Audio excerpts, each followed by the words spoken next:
شالوم كبروهاتن كوراتن أحواتنا فاميلينا سوني نقربو مدب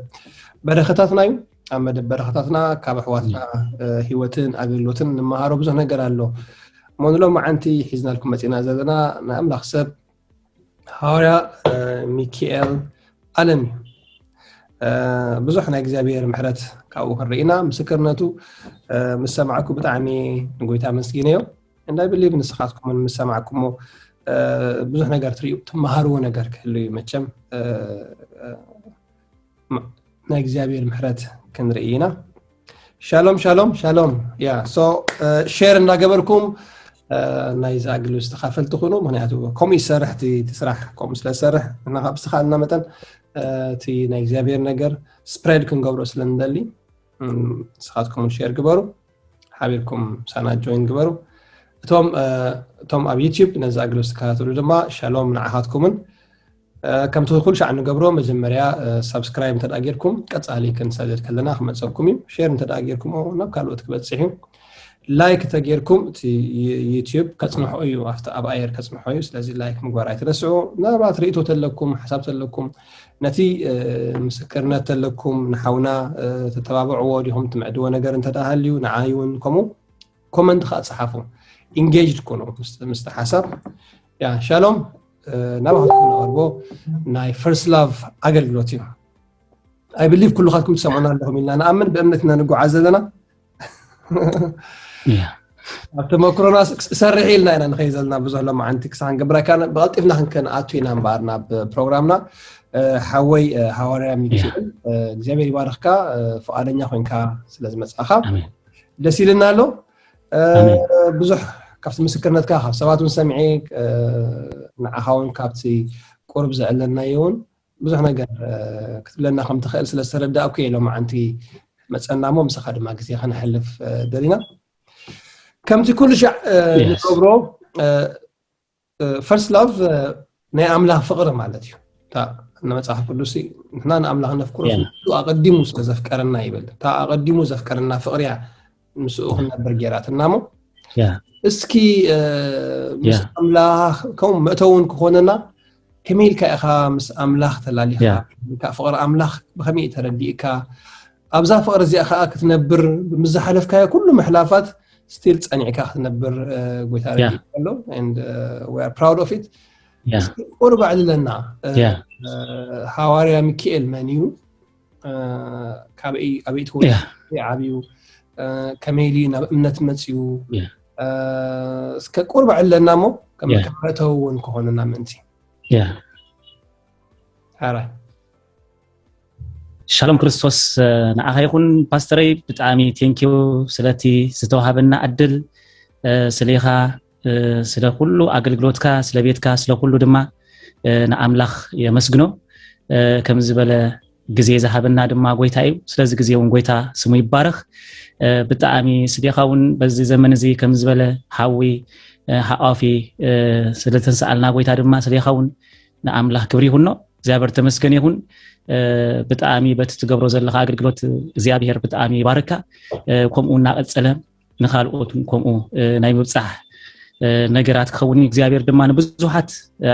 كم أكلنا سب زي رأيهم زيابير زي رأيهم نادي لخاك توصخ لخا ناتي دي كونس نحوي نجر نحوي نحفتي موسع إلكا بزتقبرو زلخا بتعامي زيابير باركا نبزوحات دما بركتي خاب حكي بركتنا إخصاونا أنا زيابير باركا أملاهم مسجن نفتي حتى يدما كأتو شالوم حزب أملاح بتعامي زفكركم شالوم نعاهم يكون زيابر تمسكن يكون أنا مكيلة ألم كدانا يبحال أب إثيوبيا توليده بشنت شعات 280 شمونتن كوم قدما أو تماهيرة سجاب رابعي كفلي كابو مزي كنتاتنا وي أنا دما ناب إيرترا كم في حزبي إيرترا زمصو ناب إيرترا دما كوم مسي مالتي بنشتي درجة ود 10 ክልተ ዓመት ኸውን መጽኤ ብዙሕ ህማ አንጽቡን ብዙሕ ሃይርዳአን ነይሩ ማለት እዩ የስ ጎይታይ ብከምዚ መጽኤ ከምኡ ድማ ኣብ ደቀም ሓረ ምስ መጻና ልክ ኣብ ስመራ አሪፍና ካብ ስመራን ደቀም ሓሪና ወሪድና ኣብ ደቀም ሓረ ዋላቲ አክሰንት ናይ ትግርኛ አይነበረንን እግዚአብሔር ተመስገን ይሁን ልክ ግን ንእስነት ስለዝነበረ በቲ ትምህርት ወን ድሕሪት ተመሪስና ካብቲ ዝነበርና የከና የነበርና ኣብ ናይ ትግርኛ ዘሎ ካብ ራብዓይ ክፍሊ ጀሚረ ስለተማሃርኩ ነቲ ቋንቋ ክጠቅመካ ተባሂለ በዚ ድማ እግዚአብሔር ተመስገን ይሁን ነቲ ቋንቋ ትግርኛውን መሊኸዮ እግዚአብሔር ተመስገን ይሁን ኣብ ከተማ ደቀም ሓረ አቤ ማለት እዩ እግዚአብሔር ስሙ ይባረክ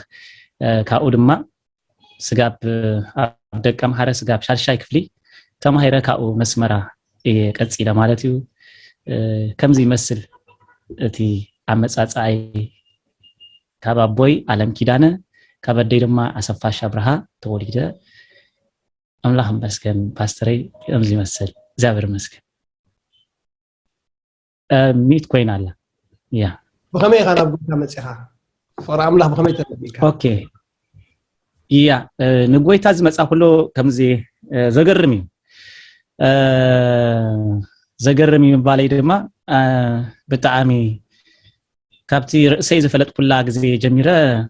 كاب غزا اي وصني نيره كاو رئيسي مسفلتكو نا ابكم مسكركو بقى دغمو جميره ማለት ካብ ገዛ ደገ ይንወጽና ነርና በድህሪኡ ከማን መንእሰይ ድማ ወጽ ተባአሳይ ኮይና ማለት ናይ ባአሲ ሰብ ኮይነ ብጣዕሚ ናይ ባአስ ሰበይ ነረ ኮይ መስልኒ ሕጂ አነ ርእሰይ ክምስክረላ ከለኹ ብጣዕሚ ዝግረም ፓስተር ብዛዕባይሲ ክምስክርሲ ቁርብ ክደፍርሲ አይክልኒ ምክንያቱ ኩሉ ሙሉ በሙሉ ዘይኮንሲ ምስክርናሲ ሐቅ ኸውን አይክልኒ ግን እግዚአብሔር ተመስገን ይሁን ክምስክሬ ናይ ባአሰብ ኮይነ ምስ ቤተሰበይ ካብ ትርዳአኒ ቁርብ ጊዜ ማለት ፍቅረ ህዋት ኣብ ትንስነት ይጥራህ ዛርጋ ዝፈልጦ ማለት እዩ ካኡ እንደሃር ግን አይርዳአንን እዩ ደገ ኮይኑ ህይወት ማለት ናይ ደገ ኮይኑ በዚ ነገር እዚ እንዳኸርኩ ሓትነያ አብስመራያ ተቀመጥ ማይተመናይ ዳርጋ ሁሉም እኮ አይፈልጥዋያ ቀደም ስኒታ ዝባሃል በዚ እንዳመዲና ዓለም አው ያ ተቀመጥ ነራ በአልቤታ ነጋሲ ይባሃል ሕጂ ሳናብ ጎይታ ኸይዳላ በዚ ሰዓት እዚ እሳናብ ጎይታ ምጽያትኒ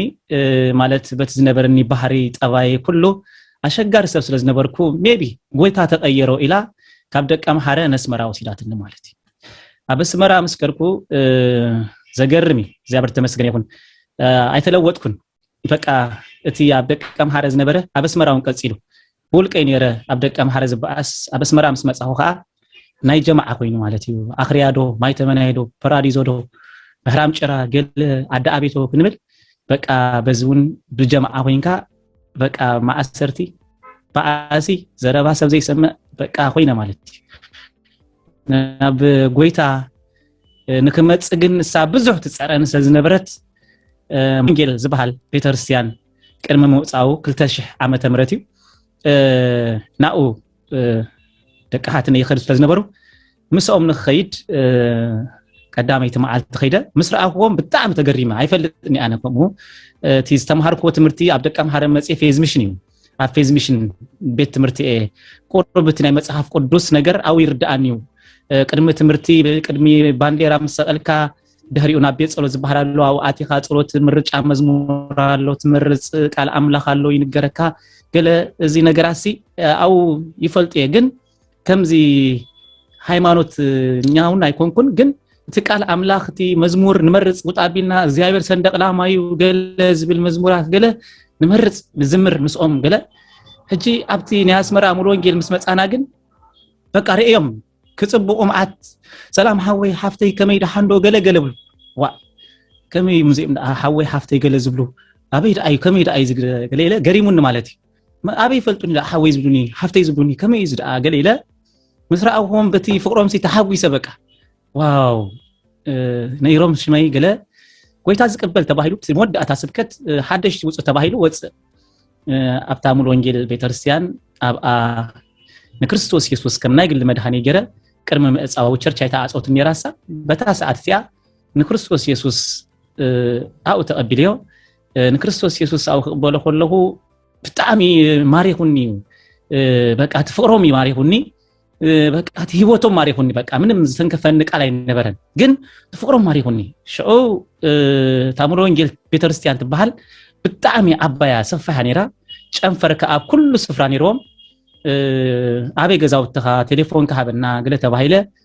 ቴሌፎን ሂበዮም ገዛውተይ ነግርዮም ዘለሆ ገዛውቲ መምህር ተገይርለይ ገለ በዚ ንትምህርቲ ንክቅጽል መምህር ተገይርለይ ግን እትኔ ዓለም ነገር ሓደገንንቲ ናብ ትምህርቲ ኸይዳ ኣለኹ ኢለ ናብ ካልእ ሽፍት ገብር ገለ መለ ገለ ዝውን ኣየበለን ማለት እዩ ዳሃራይ እቲ መምህር ደኺሙ ሕጂ ካልእ መምህር ካልእ ቤተክርስቲያን ተቐይሩ ማለት እዩ ፓስተር ኣሮን ተስፋይ ኣብ ፓራዲዞ ቸርች ተኺሉ ነይሩ በታ ሰዓት እቲኣ ንግስቲ ዕቁባይ ትበሃል ኣላ ቤተሰብና ንማማቲቲ ዳምኒና ለም ቸርች የም ዝመላለስ ነይሮም ኣኡ ስለ ዝመላለሱ ስለ ዝፋለጡ ንግስቲ ዕቁባይ ከዓ ምስ ፓስተር ኣሮን ኣኡ ናቱ ሴክራተሪ ነይራ ናብዚ ክወስደ ኢላ ናኡ ተወስደኒ ማለት እዩ ምስከርኩ ኣኡ ሃይሪኦም በቃ ብጣዕሚ ተፍቅሪ ኣምላኽ ብጣዕሚ ደስ ዘብል ኣኡ ድማ መምህር ተገይርለይ ትምህርቲ ጀሚረ ናይ ደህነት ትምህርቲ ኣኡ ጀሚረ ኣይቀጸልኩን ኣይወዳእኩን እቲ ትምህርቱን ከምኡ ኢለ ትባኣሲ ከም ዝዝበልኩካ በቃ መሕዳግ ኣቢኒ ንእሽተይ ስለ ነበርኩ ኣብቲ ፋይር ኤጅ ነይረ 18 ዓመት ገለ ይኸውን ሽዑ በቃ ባእሲ በጣዕሚ ባእሲ በቃ ሰብ ባእሲ እሰር ገለ ምሸት 50 ኣቱ ገዛ ብሰዓተይ ኣቱኒ ገለ ሕጂውን ኣይተመሃይሸን ተባሂለ ንደቀ ምሓረ ተመሊሰ ማለት እዩ ኣቢኒ በቃ ምስማ ኣቢ ተባሂለ ንደቀ ምሓረ ተመሊሰ መወዳእቱ እቲ ናይ ባእሲ እቲ ህይወት እቲ ገለ ኩሉ ኣፅኢኒ ኣብ ደቀ ምሓረ ምስ መጻኹ ትራንስክሪፕት ያውፅእ ኣብ ደቀ ምሓረ ቤት ትምህርቲ ክጅምር ኣብ ቤት ትምህርቲ ናብ ስመራና ተባኣስኩ ብዙሕ መምሃራንን ስለ ዝሸገርኩ ኣብ ደቀ ምሓረ ምስ መጻኹ ነታሓትን ይደውለ ሕጂ ጴንጠ ደለይለይ ፍቃረኛ ሕጂ ክምሃር ደለይ ኢልያ ማለት እዩ ኣይፈልጥን ባዕልኻ ደለዮም ሕጂ ኣነ ደኺመ ባዕልኻ ደለዮም በጃኺ ሕጂ በቃ ኩሉ ጽኢኒ ገለብላ ኖ ኣነ ይፈልጥኒ ባዕልኻ ደለዮም ትብለኒ ደኺመ ትብለኒ ድሕሪኡ ባዕለይ ነቶም ገዛውትና ነቶም ኣዋሉ ኣኪበ ጴንጠ ትፈልጥሉ ኣበይ ይርከብ ገለ መለ ገለ ምስልኩም ኣሎ ሓደ ሓውና ደሓን ዲኻ ገለብሉኒ ወደሓኒ ደለየው ገለብሎም ንኣና ይበልክን ወስደካ ኢሎም የርእኒ ሞ ሳሙኤል ክፍለጽየን ይበሃል ኣብ ስመራ ወዲ ስመራ እዩ ብጣዕሚ ብሩኽ ሰብ ሕጂውን ኣብ ኡጋንዳ ኣሎ ስቲል ናው ስጋ ሕጂ ከታተለኒ ብጣዕሚ ብሩኽ ሃዊ መጽዮ ኣነ ክምሃር ደለየ ኢልዮ እዋ ታኻ ዘለኻ ብለኒ ወ ክምሃር ደለየ ይብሎ ኣበይ ነይሩ ሽዑ ኣብቲ ናይ ወዲ መስፉን ኮኖሪል ወዲ መስፉን ዝበሃል ናቱ ሴክሬተሪ ኣብ ኦፊስ ሰርሕ ነይሩ በቃ ኣነ ክምህረካ ፍቃደኛ ይብለኒ ኣብታ ናይ ዕረፍቲ ግዜ ካብታ ናይ ኦፊስ ኣብኣ ክምህረካ ይብለኒ በቃ ኣነ ሓንቲ ሕቶላትኒ ይብሎ ምክንያቱ ብዙሕ ሓጢኣት ይዘለኒ ግን ኣምላኽሲ ከመይ ኢሉ ሓጢኣተይ ይሓድገለይ እስከ እዚኣ ንገረኒ ኣምላኽ ይቅረዶ ብለኒ ኸውን ኣነ ቤተክርስቲያን ክርኢ ከለኹ ሲሃድም እዩ ባግራውንድ ደይሲ ኦርቶዶክስ እዩ እግዚአብሔር ሲ ከመይ ኢሉ ይቅረብለኒ ደኸውን ብዙሕ ሓጢኣት ይዘለኒ በቃ ኣነ ይብሎ ማለት እዩ ሽዑ ሮሜ ምዕራፍ 3 ፍቅዲ 23 ጀሚሩ ኩሎም ሓጢኦም ክብሪ ኣምላኽ ሲኢኖም በቲ ብክርስቶስ ኢየሱስ በጃ ምህላፍ ብፀጉኡ ብከምኡ ይጸድቁ ዝብል በቃ ካብ ኣዳም ጀሚሩ ኩሎም ሓጢኣት ሰሪሖም እዮም ስለዚ ኩሉ ሰብ ሓጢኣተኛ እዩ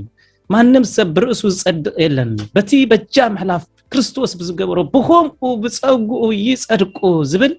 እዚኣ ምስጥር እዚኣ ምስ ገለጸለይ በቃ ርእሰ ሂበ ማለት እዩ በቃ ናይ መወዳእታ ርእሰ ሂበ 2000 መዓሲ ዝኸውን ዘሎ እዚ 2006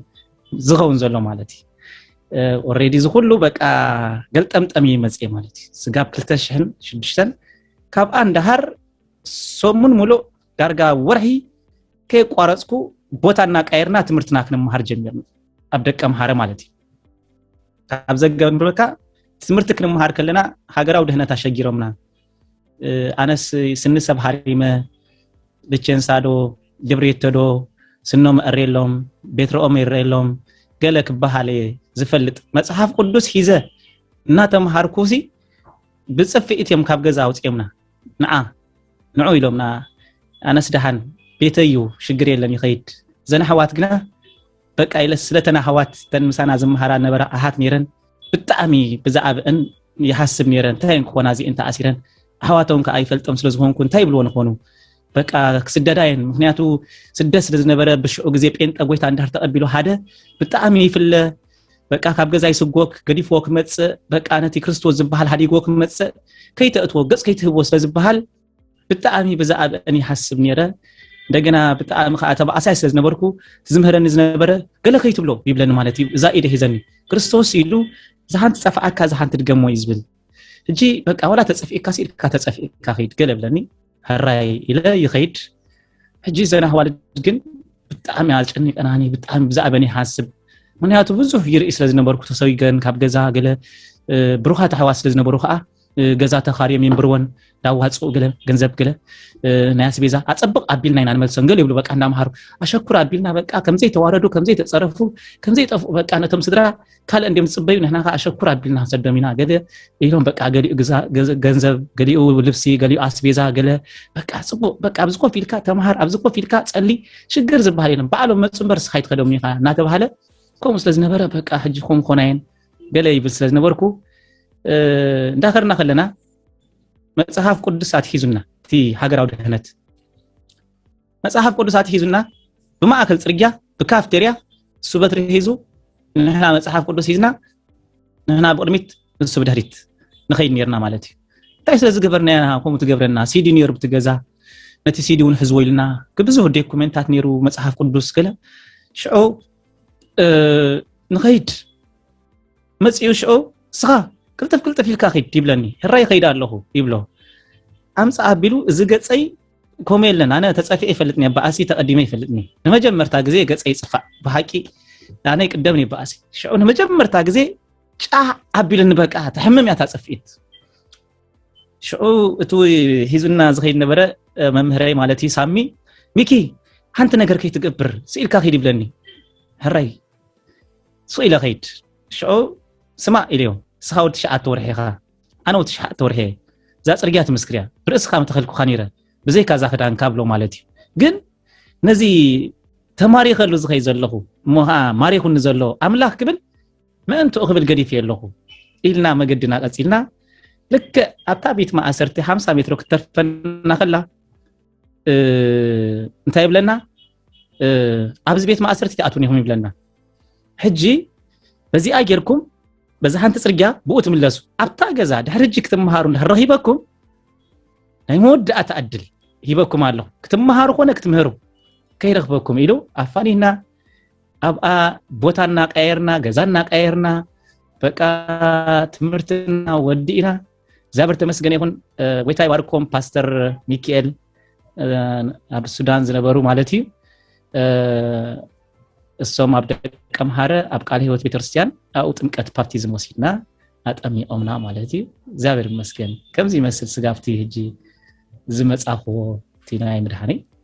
باستري yeah amazing بيجرمي في حيل من قصة أملاخسي أبزي you know بوليس كعري كاي كأله ستراخ عريو كاي كألو قالخ عريو كاي كألو بالتعمي ده حرقن مسقويتا مثلا قبكاغن كل يا بالتعامي كل حاجه غيرها كابز غرمكا كلتا غزي بموت فتيني نسيطان بموت بالتعامي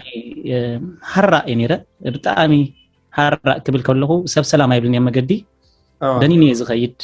كباسنيم صباحن غو كلفونيم مهرت بزبحال يفلني نباسن قدميته ولا زي سياسة فرق زبحال سي أنا مورد كلهم يزبني ربك تاي مالتي فتشو سي جign الناس يسمع كاي وقت هذا سي جign أخوين السنازسي ولا سله زبيل سهل مالت سيبل نيرة بنشتي كومتات فرها يجيرو فترة نقويتان تاي كم زخوني فلتني كن مود أتا هذا معالتي سمي ستي دبدب بسيه فنجزانا كابز جرمكات مخنيات بزي قدس هاري أبقى أنا مود أتا بسيهني دبدب بسيه نبدي نبرختي نب كلهم زفتهم ደብዳቤ ጽሒፈ ሰዓት ሒዘ ንኽቀትለኒ ኣይሞትኩን ገሪሙኒ ሰዓት ሓሊፉ ዋይኖ ዘይሞትኩ ኢለ በቃ በይኔ በቃ ምግቢ በልዓኹ ይሰተኩ መስዩ ዘይመውት ታይቱ ጉዳይ ኦኬ ሕራይ በቃ መጽኤ ነደይ አንብቤ ዝደብዳቤ ኢልያ አንቢባቶ እንታይ ኢላትኒ በቃ ስምሰቲ ነይረ ኣነ ክመውት ኣይሞትኩን በቃ ምሕረት ግበሩለይ ኢኹም ኢልያ ዋ ኢላ ሰንቢዳ ማለት እዩ ነቲ ደብዳቤ ኣብ ሓወይትያቶ ረኽተይ ገለ መጽኦም ገለ ሰንቢዶም ማለት እዩ እጂ ሾ አትሌቲክስ ነይረ ይጎይ ነይረ ብጣዕሚ አትሌቲክስ ጀሚረ ነይረ እዚ ኸ ዝመጻ ሁሉ ናቱ ናይ በይኑ ምስክርነት አለው ቅጽሊ ሕጂ በቲ ሰዓት ኣብቲ ናይ አትሌቲክስ ግዜ ጽሒፈዮ ጽሒፈዮ ምሳይ ዝጎይ ስለ ዝነበሩ ሓደ ዝፈቶ ዓወት ዝበሃል ነይሩ ዓወት ተስፋ ማርያም ዝበሃል እሱ እዩ ናብቲ ጉያ ዘምጻኒ በቃ እንዳነባኣኹ ጽሒፈዮ ግን ኣይቀተለንን ትስሚ ካልእ ግዜ ኸኣ ክንደይ ገብር ድሕር ክንደይ ዓመት በረኪና ወሲደ ኣብ መቃብር ደቂሰ ገዚአ ካብ ድኳን ከይድ ሓደ ቆልዓ ይርኤኒ እቲ ቆልዓ ይከታተለኒ ሰብ ገይሩ ኣነ ይረኣኽዎን በቃ ሕጂ ዝቀብረኒ የለኒ መቃብር ገለመለ ምንም ኣይሽግርኒ በቃ ባዕለይ ሰተይ ኣው ቅበረ ኢለ ከይደ ነቲ በረኪና ኸ ኣው ሰተዮ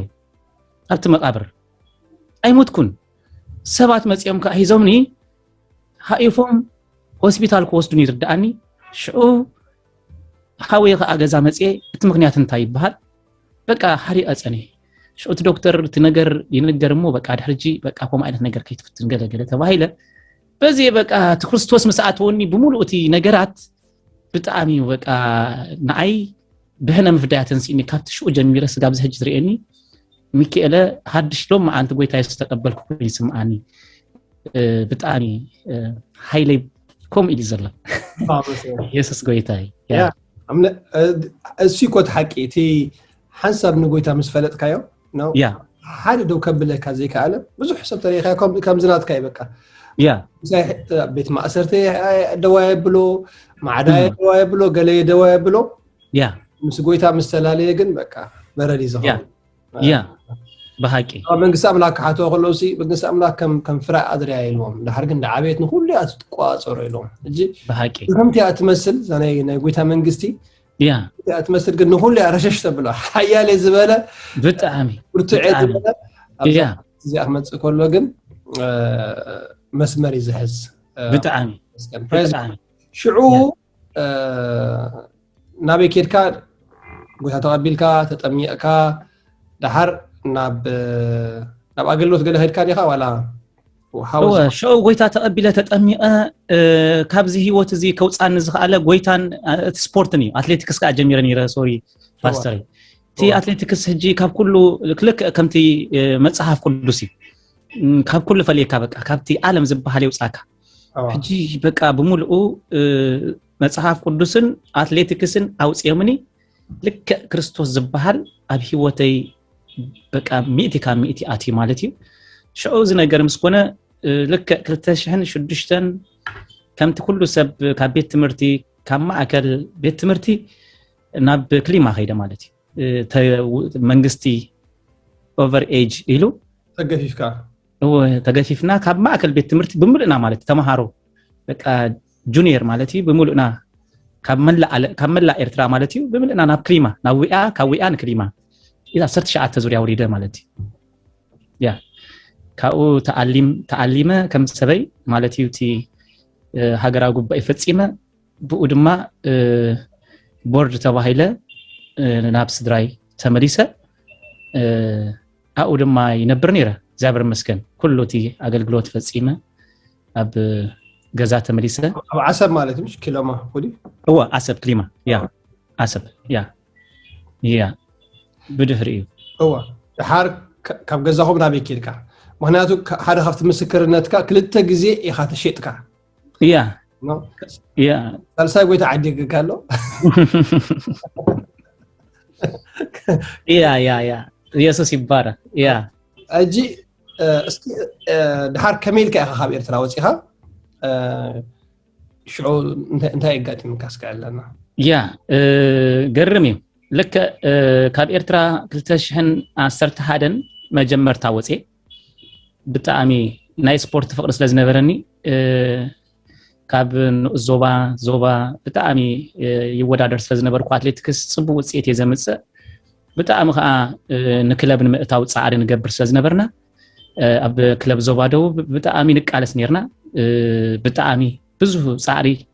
ብዘይ መጠን ኦቨር ትሬኒንግ ብምስራሕ ብዙሕ በቃ ሓጋዝ ዘይብልካ ወጻኢታት ካብ ናትካ እንዳውጻኻ ናይ ጫማ ናይ መግቢ ኣጆኻ ዝብለካ ዘይብሉ ብዙሕ ነገራት ነጻር ስለዝነበርና ከምቲ ዝግባእ ብዘይ ምዃኑ እቲ ነገራት ብጣዕሚ ጓሂ ስማዓኒ ነይሩ ኣብ ውሽጠይ ጻዕርና በቃ ምሻሎ ከምዚ ገጽና ህይወትና ኩሉ ነገር ከንቱ ብምዃኑ ብጣዕሚ ስማዓኒ ቶም ኣሕዋትና እውን ከምኡ ኢሎም ክጎዩ ዳርኣኹም ብጣዕሚ ስማዓኒ ስለነበረ ኣብ መወዳእታ 2011 ስግረዶ ወጽኤ ንሱዳን ኣቴ ካብ ሱዳን ልከ ሸገራብ ኣቴ ካብ ሸገራብ ንካርቱም ኣቴ ካብ ካርቱም ንሱዳን مساعته ሻዕቢያ ኣብ ሱዳን ኣጋጣሚ ናይ ሱዳን ፖሊስ ሂዞምና ናይ ሱዳን ፖሊስ ምስ ሓዙና ፓስተረይ ናይ ሱዳን ፖሊስ ሓንሳብ ካብ ኤርትራ ሸገራብ ኣቴ ኢልካ اوكي شو السودان نكارتم اتيلكا شو كارتم السودان اتيلكا ميبي كلير كتغبروتي كستايل هو صبوا لك كاب شجراب نكارتم اتي اب كارتم ازي اجينا كلتاشن 10 هادني كلتاشن 10 سلستن كالا غزي وصي باستري اوكي هراي ماشي زي يا اي برهت كان برسي اصنه يسغويتاي انا صرايلي هراي هو شو اب كارتم الله حجي كارتوم اتي من قساس يبلنا بوليس ناي سودان يكبوم يلفتش تبلكو زيلا شو بوليس هيزومنا بندا مس باسرتم ساتونا كابا او بوليس نا ارترا صنيهم نكسلا كاب كسلا شو نا ارترا دغنا مالتي شو بتعامي تسمي اني هجي خاني ارترا بقى لك غدارف زبحال بوتالو بقى كاب تغدارف زبحال كما ماكينا زليله حديمه بارنتو اتي ابارنتو دارغا ور حجيره ايفلطني مس حدا اركي ابزلو مصيلو امس سبورت كوسو يصاوس نبره مكلخال مسኦም دارغا ور حجيره كزا نا يفلطو كاي نغركم مسኦም جيره እንደገና ባዓለይ ስግረዶብ በሱዳን ተበጊሰ ካባረንቱ شو اب حافير لك سودان كاتو ገዛውትና ራአሁ ማይጸምኤ ክሰትከለሁ ምክታል ዶባት መጽየውኒ لك تطبل كي تنقساس يلوني مسجي قام ساعته حديمه برتنا تكوسو تتحيزه كم سبي دغنا ايرترا مصي عامتن شدشتن تاسيره دحريو كبيت ما اسرت وصي 2012 مودعتا وصي قرب صني هيدما 2013 دغنا سغردو نسودان وصي مالتي تاكو وص خلخو مالتيو زغرميو لبي يعرفن نير سباتي حتوني كمي سودان تاي غلغله زبل بقى تي مملاس بقى سلچيني بقى تي هيوت شؤون اسرائيل كخيدي حاسبه كلخيو ني ارترا تمليسه بزو يسمع عن سلازنبره لبي يعرفن شو تمليسه سغرادو فتينا لك داكر بيت اسمرا تسغارا يصبينا ካብ እንዳክር ቤት አስመራ 6 ሰባት ንማንም አይነገርኩን ንቤተሰብ አይነገርኩን በሃንት ማልት ወሳኒያ ሐፊለ መጽኢሎ መስተባሃልኩ ወጼ ከሰላም ሰዓተና ናይቶም 6 ሬዲስ ለጸንህት እትገንዘብናቶም ተኸፊልሎም ለከ ካርቱም አትዮም ንካርቱም ይቲ ካብስመራ ንካርቱም ይነርቱ መገዲ ስለዚህ ምልከ እሶም መስገዱ ናትከ ፕሮሰስ ነይሩ نيجيريوم ما عسكركا بين اتيغا كميت غداي مسانا لي نبركان تاوانكا قال اخوين مالت سنبيدم شو انا بيني مسترفكوت سغاين تايبل سغايت وصنيخ $40,000 يخات كفل يلن وا انا ورغويتا انتايت غداي ناتاي كبل جميره بقى غويتا انتايو ناتاي غداي انتايو كبل جميره او بقى تفونيسترا نايت غزات ريو ايركبوني بقى تعاصي او شو معالتي 14 زيت كفيلكا كابزي ايت وصني خاطه بايله لك شو معالتي جرى بقى قدم يفقرن نيرو مغب كم صالي كولو بفقري زم صالي نيرو دحراي كن اتفقر تريفو كم كلب ኮይኑት መግቢ ደርቢል ለኸይድ ታያሎ ሐድሽ ነገር ደዊል ካዶ ገለ ኮሞ ኮይኑ አእምሮይ ክጭናቅ ጀሚሩ ጎይታ ገለባ ግበር እጂ ገዛና ድውለሎም በቃ እቲ ዝበለና ዳሊና ያለና ብሉ እሱ ይኮነን 40 ተዘይ ከፊሎም አይሰዶኒ ምባል ጀሚሩ ሸኦ ሓንቲ መዝሙር ትመጻን ማለት ያ ውሽጠይ እንታይ ትብል መዝሙር ትመጻኒ ናይ አዲስ ዓለምያ የጠበቅኩት ጌታ ድንገት ይመጣል ትብልሲ በቃ መጽያትኒ ሳክ ዝምር ጀሚራ ውሽጠይ በቃ ሳመጽያትኒ የጠበቅኩት ጌታ ድንገት ይመጣል ለሰይ ድንገት ይመጣል ሁሉኑ ቢያደርጋል ትብል ዛ መዝሙርን ውሽጠይ ተጸናንኦ በቃ ምን መጸናን ይነበረን ዛ መዝሙር እዚ አግን መሊሳን ውሽጠይ ተስፋ ትህቦ ተስፋ ይነበረንና ዛ መዝሙር እዚ አግን ተስፋ ትበኒ ጀሚራ በቃ ውሽጠይ ገለ ተስፋ ትበኒ ጀሚራ ሞዳቱ በቃ ሞት ኮነ ህይወት ወይ ታሪፈርና ባኻ አነ ህጂ ወዲ አቅለይ ተወዲ ህጂ ባዓለይ ከወጽ ለማለት በቃ ባዓለይ ከወጽ ህይወት ኮነ ሞት ኮነ ህጂ ናባኻ በቃ ወላ ይቅተሉኒ ናባኻዩ ኔርና ባኻይ ሐሊና ባኻይ ህጂ ህይወት ያቢልካ አነ ወጻለሁ ማንም ዘውጻን የለን በቃ ይመጻለሁ ጎይታ ከህይወት ይለ ነቲ ማዓጾ ሲሪ ወጽ ነቲ ብቅርመይ ዘሎ ማዓጾ ከመይ ገር ሐሪሚዮ ባው ዊሉ ተሰሩ አነ ወጽ ምስ ወጻሁ አርብ ማዓልቲዩ አሰቡ ታይነበሩን አንስተም ጥራህም ኔረን ገለኤን ፋስ ሒዘን ገለኤን ካርቱሽ ሒዘን ገለኤን በትር ሒዘን ሆ ክብላን ጀሚረን ከጎያኒ ማለት እዩ ክወጽ ክትለለሁ መውጽስ ኢነ በቃ ምድረ በዳይ ብለይቲና ተሸፊና አቲና አቤናይ ከተማ አለሁ አቤናይ ቦታ ይዘለሁ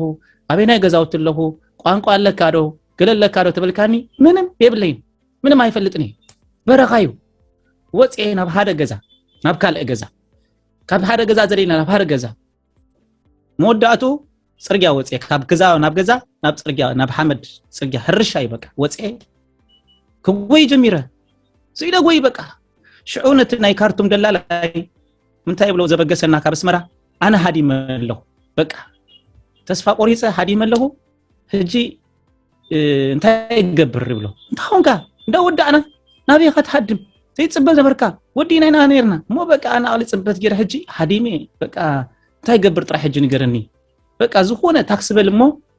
ናብታናይ እናይ ከሰላ ከብጽሐካ ይብለን ማለት ታይ መስላትን ታክስ ይብሎ ዝሆነ ማኪና በቃ ታክስ በሎ ብለኒ ሐራይ መስበልካ ቴሌፎን ገር ካራኸበኒ ብለኒ ሐራይ ለጻዕዳ ማኪና ረእሞ ከምዚ ናይ ገዛ ጻዕዳ ማኪና አብዝላ ጻዕዳ ማኪና ብሎ አራኸበኒ ብለኒ እንካ ርከብ ወይለይቦ ሃሎ ይብሎ በቃ አብዛ ሞባይሉ 50 ቅርሽ ከሐውለልካ ኢለለሁ አብታናይ ከሰላ ናይ ሳር ከብጽሐካ ይልካሎ በቃ መስአተኻ ንገረኒ ይብለኒ ሐራይ ብሎ ኮፈል ይብለኒ ተሰብአይ ካ ኮፍብል ኮፊ ለና ተጸባበክቦ እሱ ሽሻ ሂዙ ይሰቲ ክታርብ ደል ያጽሐይ ቴሌፎን ከአብክል ቴሌፎን ይደዋወል እንታይ ይብላሎ እንታይ ይገብራሎ አነ ይፈልጥኒ ቋንቋ አይሰምዕ አይዛርብ ሽኡ ይድውለለይ ትደላላይ እንታይ ጌርካ ይብለኒ አብ ኣለሁ አይከርካን ዝጋ ሐጂ አይከርኩን በልሱቃ ከሸጠካ ሄደም ይብለኒ ኮሙሎ ወዲ ኦ ህድማ ጀሚረ السبعي تسيو كوين جميرو تليفون بين دوللهم አይፈልጥ የማዓት ሞተር ሳይክል ናአይ ዝጎዩኒ በቃ ጻዳ ከዳን ተኸድኑ ጀለቢያ ዝገበሩ ሆ ሀበሽ በቃ ሁሉና አይ ክጎይን በቃ ይገርመካይ ሰብዴ ማንቲለ አነ ርእሰይ በቃ እነ በቃ ጎይታ እንታይ አነ በጀኻ ሰብዴ ንገረኒ በጀኻ ገለስ ጋብዝብል በቃ ሁሉ ሰብና አይ ጎይኒ ማሳሂዙ ኮኾጸነህ አፍራዛ ሄዙ ኮኾጸነህ ሁሉና ባይ ሆ ሐዞ ሕርሻይ ሁሉ አፍራዛ ገዲፉና ባይ ጎይ ሁሉ በቃ አነ ቀደም ማንቲለ ኮሙ ጌርና ንጎያ ሕዛ ንብት ነጓያ ነርና ነበር አነ ሰብ ኮሙ ጌር ካዝው ይፈልጥኒ ኮሙ ጌረን ጎየምኒ በቃ ሁሉም ጎይኒ ተስፋ ቆሪጸ አነ ጎያ ስለዝነበርኩን ሁሉም ደኺሞም በቃ ዛሂሎም በቃ ተን ሞተር ሳይክል አብታርሻ ከአጥዋይ ከአለም በቃ ሐጂ ከአርፍ ኢለ የሪፈ ማለትዩ ሽኡ ቤተሰብ ይደውሉልኝ ሃሎ አቤላ ሚካኤል ቴሌፎን አይደውሉ ያሐድም አለሁ ይለም እጂ ዝሆነ ቴሌፎን አይደገብ ዚያ ከይደውሉ ተይዘምኒ በቃ ናብገለህ ቀየሪ ስለዚህ አይደውሉ ይለ ነዛ ቴሌፎን ያጽዋ እዚ استنفاسي ግነክረካ ይክልኒ ሽኡ ከይቦምኒ ከማ አከሎም ከአሐዲ መኸይድ ሞዳቱ በቃ መገድ ይፈልጥኒ بقى سيدي اغري وصني لي زوي زلو شعو زخونه غزاو ترمو ناو غص يخيد سبعين سبيتنيم ابيتيم بادمه سوسا سبعه غبرو شعو نابو مخيدمو هوي تعال نابزي يبلوني ويزيهم سدحانيم زمسلو بتري حيزوم سبعين سبيتنيم ابيتيم نعا يبلوني نابزي ام خادي حيش الى نابو ام يخيد مالتي لك نابو ام سكركو اركيبوم مصيمم نابو ام دخركو حدرا شيدا بقرم يمص اتيوم زهيلم دخيمم هجرا شيدا ماكينا اجرو فيتني اتوني انا خاي اتو لك مسقرب يسحتو ماكينا قديفو حدش حيل السخا يغويني انا خاي يغوي حجي حصور رجيصه لك اب حرشات طرح اغرو خويني زغوي نيرو نتا حصور كرقصي كالن السخا تطويلو نابتم سبات اتيشو شو بمولو ام زم موتور سايكل زحازو ناب ام مصيم اتسباي بزي حيزو مبزا خاليتو كنوس دوينا نحنايو ገንዘብናይ ለሞ ሃንት ከይትገብር ኢሎም ካብ ኢዱ መንዚኦም ሂዞም ንኸይዶም እሶም ማለት ሽኡ ሞባይል ላይ መንጢሎምኒ ኣብ ጋቢና ማእኸል ኤቲኤም ኣብ ሓደ ገዛይቱኒ ስኻ 40 ክትከፍል ኢኻ ሽኡ ኣብ ስድራኻ ክነብጽሓካ ኢና ይብሉኒ ማለት እዚኦም ካ ካልኦም ቲ 40 ዝበለኒ ሃዲመ የለኹ እዚ ካ 40 ወይ ለሰይጣንና ኣይ 40 ዲኻ ጽሒፍካ ለይ ዘለኻ ታይት ጉዳይ كل 40 زي تزهل وندا انت يقبر كاب إرترا وصل إلى بقى 40 هلا 5 هلا ولا حنت يلن إلى يعصم ترنيا ززارب جيرم يزاربوني مالتي ترجمان جيرم بقى طامي كشطونو دليم يلن مسبلكم نام كشطونو دليم نافت فلا ما زهادم كو سبعي نافتي معصو سيريز وصاهو السون عين دادلين كله ناو مصيام انت يلمو حبش الله بتتجزء دي خايلمو وي بتاع اذا سنبت نجر مسحلفه كوفي لس اداغا غبروني ناي سبعت كماي حجي تجزء دي خا يلمو ابي الله بلوم حفظلو هو مصيل اذا انا تيندي واي بقي خوينه واي نبرت خوينه ناتي خايبلن له حجي مودات نفسي ودي انا بقى حجي ጎይታ በቃ ተጸበያ ብዙ ሆነ ህይወቴ አባጋ ያጥራ ህዝብ ነው ጎይታ በቃ አነ ነዚያም አይሰማም አይሪኦም በቃ ህይወቴ አባጋ ከም ዝሆነ ጥራ ፍለጥ ብሎ በቃ ሽኡ ህዝጉሞ ወ ሽጉጥ አምጻ ቢል አብጣውላ ኮፊ ብሎ አረባይ ክድኒው ትግርኛ ይዛረብ እንግሊሽ ይዛረቢው መናምጽካ ክንዴ መጽኹ መናምጽካ ህተቶ ክነግረኩኝ በአሉ ይብሎ ወ ዘምጻኒ እዚ ይብሎ ነው ምስራአሁ በቃ ካብ ዘይት ፈልጦ ሰይጣን ሲት ዝባሃል አለው ምስላ በቃ ነው ደስ ምሪጽ የሆነ ተሰብ አይነት ናይ መጀመርታ ምሪጽ ካብቲዮም በቃ በጣም ሰሲም ህይወቴ ወላ ኃይልን በቃ እሱ ሕሸኒ ውሽጤ ሲናው ይሉ በቃ እዚ ናይ ኢለ ይሕዞ ማለት እጅ ሰብአይ ገንዘቦም ናይ ሻይም ሂቡ ናበረኻ ወስደኒ ናበረኻ ወሲዱ ከሸጠካ ይምከለ በቃ ሐጂ ወዲ ረሻይዳ ሄደለሁ ክደዋውሊ ሐጂ በቃ ከሸጠካ ይብለን ሰራይ ሽጠን ሽግር የለን ታይዳአሙ ወዲ አንዲያታ አዴ ወዲዳት ንታሪኻ ያብዝ ወዳት ኮይኑ ጸገም ዝባሃል የለን ንኺድ ብሎ ማለት እዩ ተደወለ ራሻይዳ ርሆኢና ዘለናው ርሆኢና ንምንታይ ግን ከም ትገብረንለኻ ኣነስ ከምቶም ኣሕዋተይ እዚ ግቦ ይገፊለ ዘይከይድና ኣብቶም ኣሕዋተይ ሰሰደኒ ንምንታይ 40 ኣይ ከም ትገብረን ዘለኻ ኖ 40 ክትከፍል ይብለኒ በዚኣ ብጣዕሚ ምግዳፍ ኣብዩ ስኢኑ ዝገዝኦ ሞዳቱ አይትከፍልኒ ኻ ይብለኒ አይከፍልኒ ህጅበል ንሕና ክንቀትለካ ኢና ብለኒ ወይ እስላማይ ትኸውን ወይ 40 ትከፍል ብለኒ እጂ ኣነኻ እቲ ቁርኣን ይፈልጥ ተማሂረ ቀደም ንእሽተ ይኸለኹ ኣደይ እንግሊሽ ክጠቅመካ እዩ ቁርኣን ፐርፌክት ይገብረካ የተዓረብ ምስ ፈለጥካስ ንእንግሊሽ ይድግፈካ እዩ ንሃይማኖቶም ደይኮንካስ ነቲ ቋንቋ ክትመሃር ግን ኢላ ቀደም ኣብ ኢትዮጵያ ተማሂረ ነይረ ሕጂ ሓደ መጽሐፍ ሙሉ ወዲኤ ሕጂ እቲ ድምጺ እቲ አላሁ አክበር ዝብሎ እቲ አልহামዱሊላህ ረቢል ዓለሚን ዝባሃል ኩሉ ስጋብ ሓደ መጽሐፍ ሰው ይፈልጡ እዮም ወዶሃ ዝባሃል ሓደ ጁዝ መጽሐፍ ወዲኤ ኣለኹ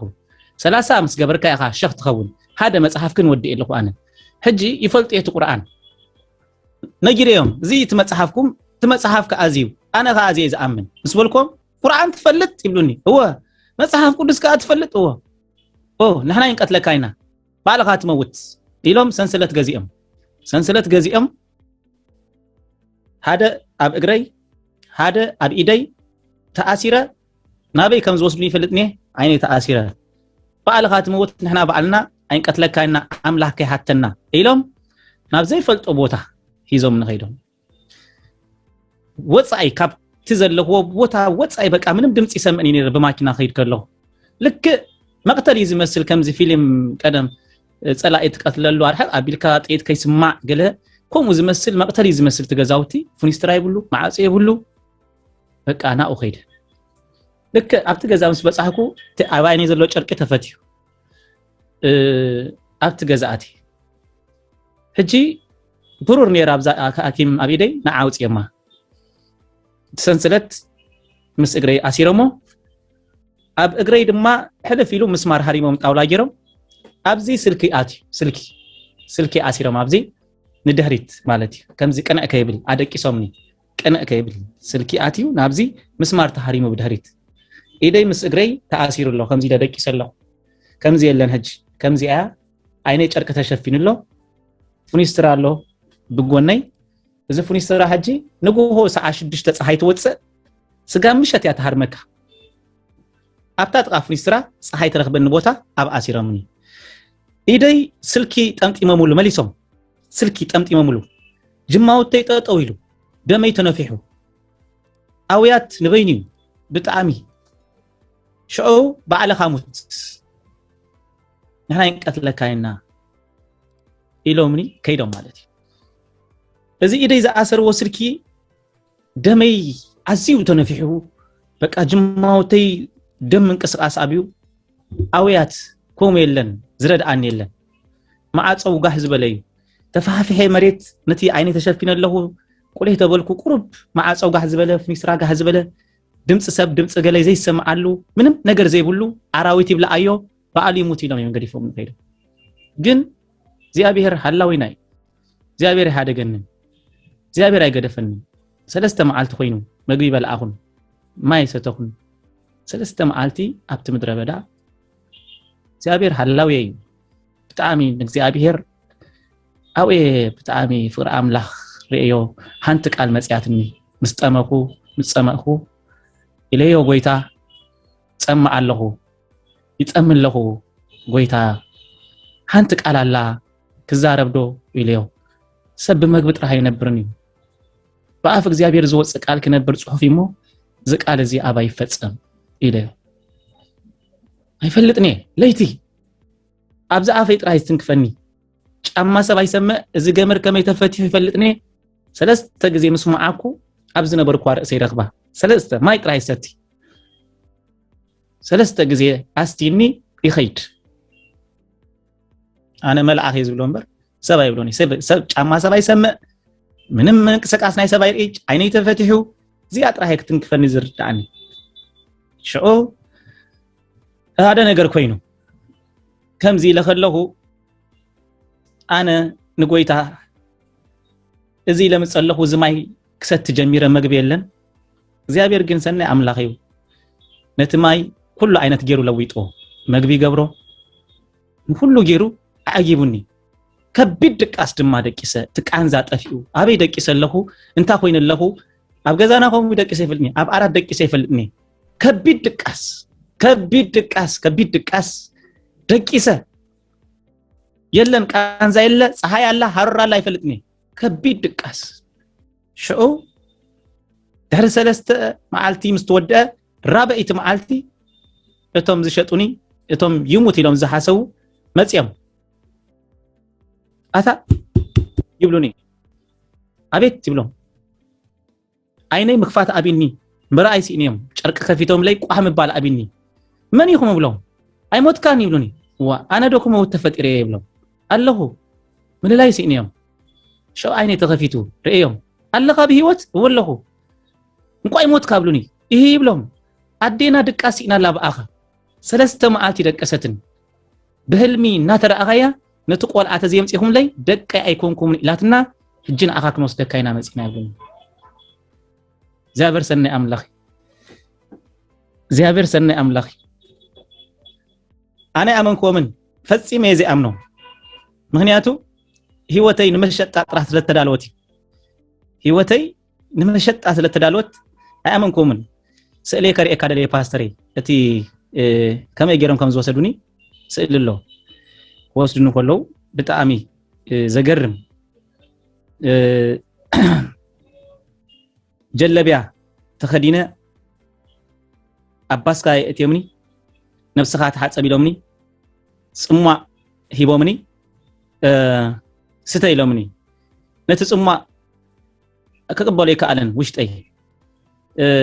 ጥራሕ ማዓሲ ዝመውት ፈጢንኩም ጥራሕ አቀላጥፍዋ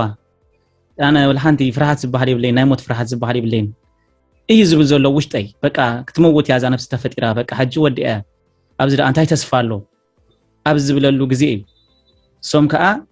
ክንወስደካ ኢና ናብ ካለ መሸጣ በቃ ረኺቦም ለዮም ሰብ ረኺቦም ለዮም ክሸጡን እዮም መጽዮም ካብ ዝመውት ክንሸጦ ኢሎም እዮም መጽዮም እዮም ዝብል ዘለኹም በር ናይ በቃ ንኮምኡ ዝመጹኒስ ኣይመሰለንን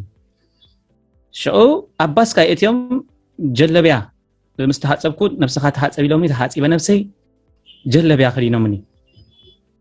ጀለቢያ ተኸዲነ እጅስኻ መጽሐፍና ትፈልጦ ኢኻ መጽሐፍ ቅዱስ ትፈልጥ ኢኻ ግን አዴና ብሰንከኻ ድቃ ስለሰአነት ናብቲ ገዛ ክንጥወካ ስለዝኾና ሽምካ ክንልውጦ ኢሎምኒ ሽምካ ጥራይ ክንልውጦ አፍቅደልና ኢሎምኒ በታ ሽም ክንጽዋዓካ አፍቅደልና በጃኻ ኢሎምኒ ታሽም ምክንያቱ ሀበሻ አምጽዮም ከይብሉና ሀበሻ አምጽዮም አብዝ ገዛ ከይብሉና ሽምካ ጥራይ ክንቀይሮ በታ ሽምቲ አክን ጽዋዓካ ከለና አቤት በለና ኢኻ ኢሎምኒ አነ ከዓ ጸገም የለን ሽመይ ልውጥ ወይ ይኹን ሃይማኖቴ ግን አይልውጥኒ ኢሎም ሽም ሂቦምኒ ማለት እዩ ምትዛሃቡኒ ሽም ከዓ ማን ኢሎምኒ መሐመድ ጣሂር ኢሎምኒ መሐመድ ጣሂር ኢሎምኒ ዚያብር ተመስገን ይሁን ሐሳብ ደኮ ጻ ፓስተር የታሰሊ هراي كبرنا أملاك سماي حقኛ ምስክርነት ነፍሳት ስለዛሐንጽ ኢየሱስ ክርስቶስ ጎይታ ጎይቶት አሜን አሜን ያ በሐቂ ዘገርም ምስክርነት ይኻት ነገርና ዘለኻ እግዚአብሔር ካልሕነክ ፈትዩ ያ ከብደት ጽበዮ ነገር እዩ ዝገብር እግዚአብሔር ይመስገን በጣም ግረም የዘለኹ እትነት ዝሐለፍካዮ እንዳሰማዓኩ ሓደ ከም ህዝቢ ትንሐልፎ መሕላፋት ራእየካ ዳርጋ ምስክርነትካ ናይ ብዙሓት ኣሕዋትና ምስክርነት ስለዝኾነ ያ ሰብ ማዕረኽ እንደዚ ምንቲ ገንዘብ ኢሎም ናይ ሰብ ህይወት ማዕረኽ እንደዚ ኸበሳ ብዝኾለው ትርኢ ሓደ ድማ እግዚአብሔር በተአምራት ገይሩ afte ተስፋ ዘይትግበሮ ተስፋ እንዳሃበ afte ክድሕኔል ካሊ ተሐስቦ እግዚአብሔር ዘድሕን መልአኽ እንዳሰደደ ከም ዘናገፈካ ክርኢ ከለኹ ድማ እግዚአብሔር ይመስገኖ በሐቂ ካል ስም እግዚአብሔር ምጽዋዕ ማዕረኽ እንደይ ካብ መከራ ከም ዘድሕነካ ድማ ህያው ምስክር እዩ ጸገም የለን ምስራብካ ዋላ ኣብቲ ታሕቲ ክሳኽን ገሮ ንኽእልና ፖስት ክንገብሮ ንኽእልና እዋ እሺ እዋ መንታ ረኺብ ያለው ረኺብካ ኦኬ ያ እሺ ቀጽል حتى حتتني ፓስተር انا كدالو እጂ እዋ ትዝሓለፍካዮ ካብ ብዙሓቱን ሰሚዕዮ ብጣዕሚ ለተደኒቀ ዘለኹ قال اتي منفساوي هيوت كاون انت نغويتا زلكا ديفوشن اتي نفسات زلكا فقري اتي املاح زلكا فقري معلتاوي فريش موهانكا معلتاوي افت فقرت ندد مهلاو كدما مسمعكم تعامنا املاح مسكين يوم جابر مسكن بدحرزي غعزوخانا بسيناي نيرو هو بقى يا صنفوا الله ኢየሱስ ጎይታይ እሺ ረኺብ ያለው ትመጸልያላ ሐሙሽተዳ ያ ኢየሱስ ጎይታይ ጎይቶት አሜን አሜን ሐጅቲ ትናት እዋ ላ ተዛረብካ ክትሰር እዋ ሐጂ እንታዩ ናብቲ ገዛ መስዓተ ኹዶ ክጽሎ اتجازا مسأته هو كاو قصيكا سينا بصح እሺ اتجازا مسأته ታሰበይቲ ሽመይ ተለዊጡ እዛ ሽም እዚኣ ሓዛ ሓደር አይሎምኒ ቆቢዕ ተገይርለይ ጀለቢያ ለቢሰ ሽመይ እውን ተለዊጡ ዳንኤልን ሲድራ ምስራ አብዲነጎን የዘኪረ ሽሞም ተለዊጡ ጸገም ዝባሃል ኢለን ሽመይ ይለወጥ ኢለ ማለት እዩ በዚኣ ተሰማሚና ልክ ኣብቲ ገዛ መስኣተሁ አዲኦም በእልልታ ተቀቢላትኒ በእልልታ በአውያት ማለት እዩ እጂ አነ ሐቅ ይመስለኒ እዚኦም በቃ ቆምና በሉ በቃ ክሸጡንዮም ውሽጤ እምነት ሲነለም ክሸጡንዮም በእልልታ ተቀቢሎም ሕጂ በቃ ደስረሆም እዮም ክገብሩ እና በልኩ እዚ ገዛኻዩ አይተሰከፍ ቤትካዩ አጆኻ ተቀዳማይ ልበይ ስለሰንበደ እወን ህለካ ሕጂ ከወሰድ ከለኹ መጀመርታ እዚ ነፍሰይ ክሕፀብ ከለኹ ይረአ ለኹ ዶ አባስካይ ያ እሺ እዚኣ ታማኪና እዚኣ አነ ታማኪና እዚኣ ጀለቢያ ገረ እዚኻ ኣብቲ ጀርዲኒ ጀለቢያ ገረ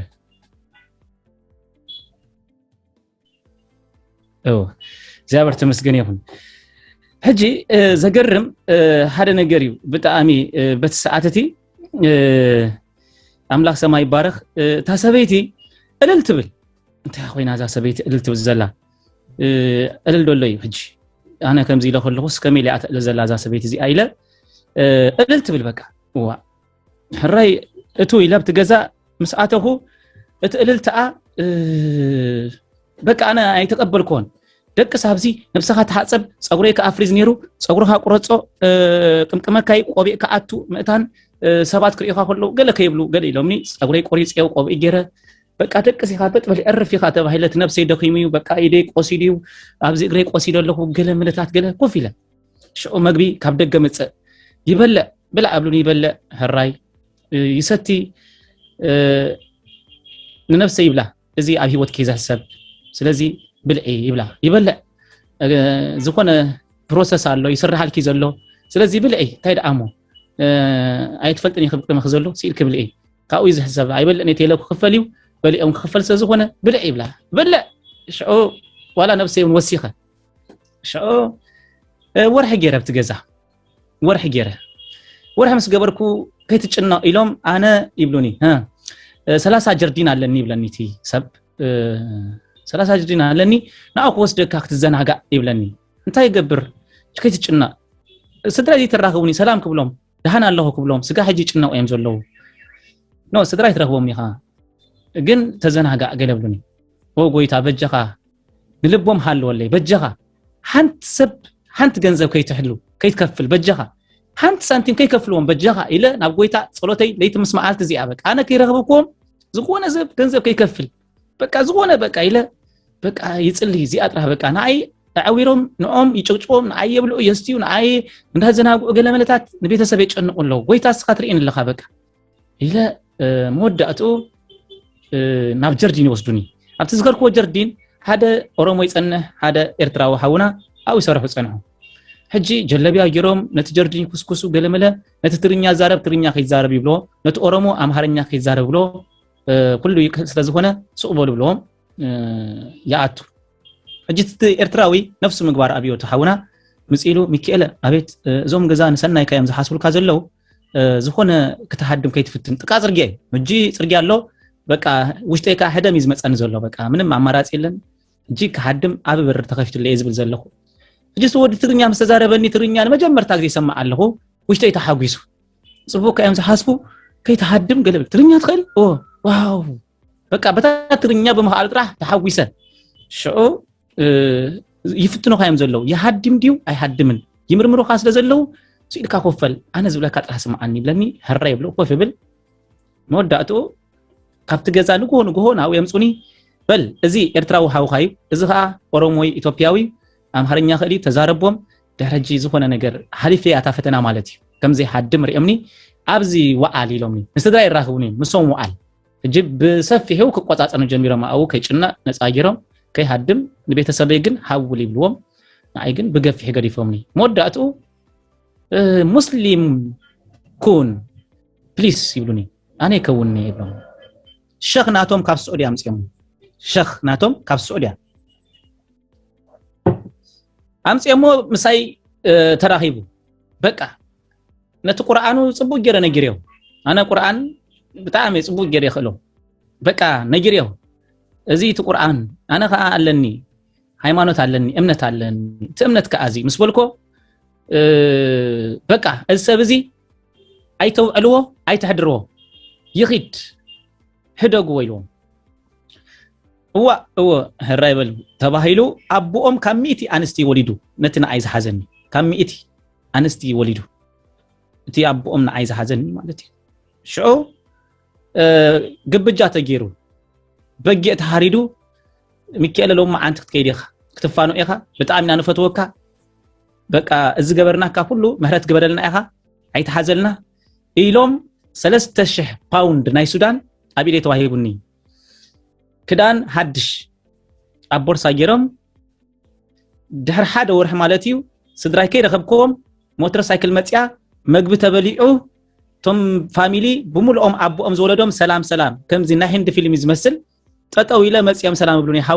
ሓውኹም እዩ ሰላም በሎ እናተባሃለ ሰላም ኢለዮም ናብታ ናይ ከሰላ ናይ ዩኒሲአር ስጋብ ዝወስዱኒ ኣይኣመንኮምን ኣብፅሖምኒ ኣብታ ከሰላ ናይ ዩኒሲአር ድርቢ ኣቢሎኒ ትበዓል ሞተር ሳይክል ባው ኢሉ ኸይዱ ዝኾነ ግዜ ኣብ ዝኾነ ሰዓት ዘለየካ ግዜ ደውለልና ቴሌፎና እዚኣ ኢሉ ኣፋኒኒ ኸይዱ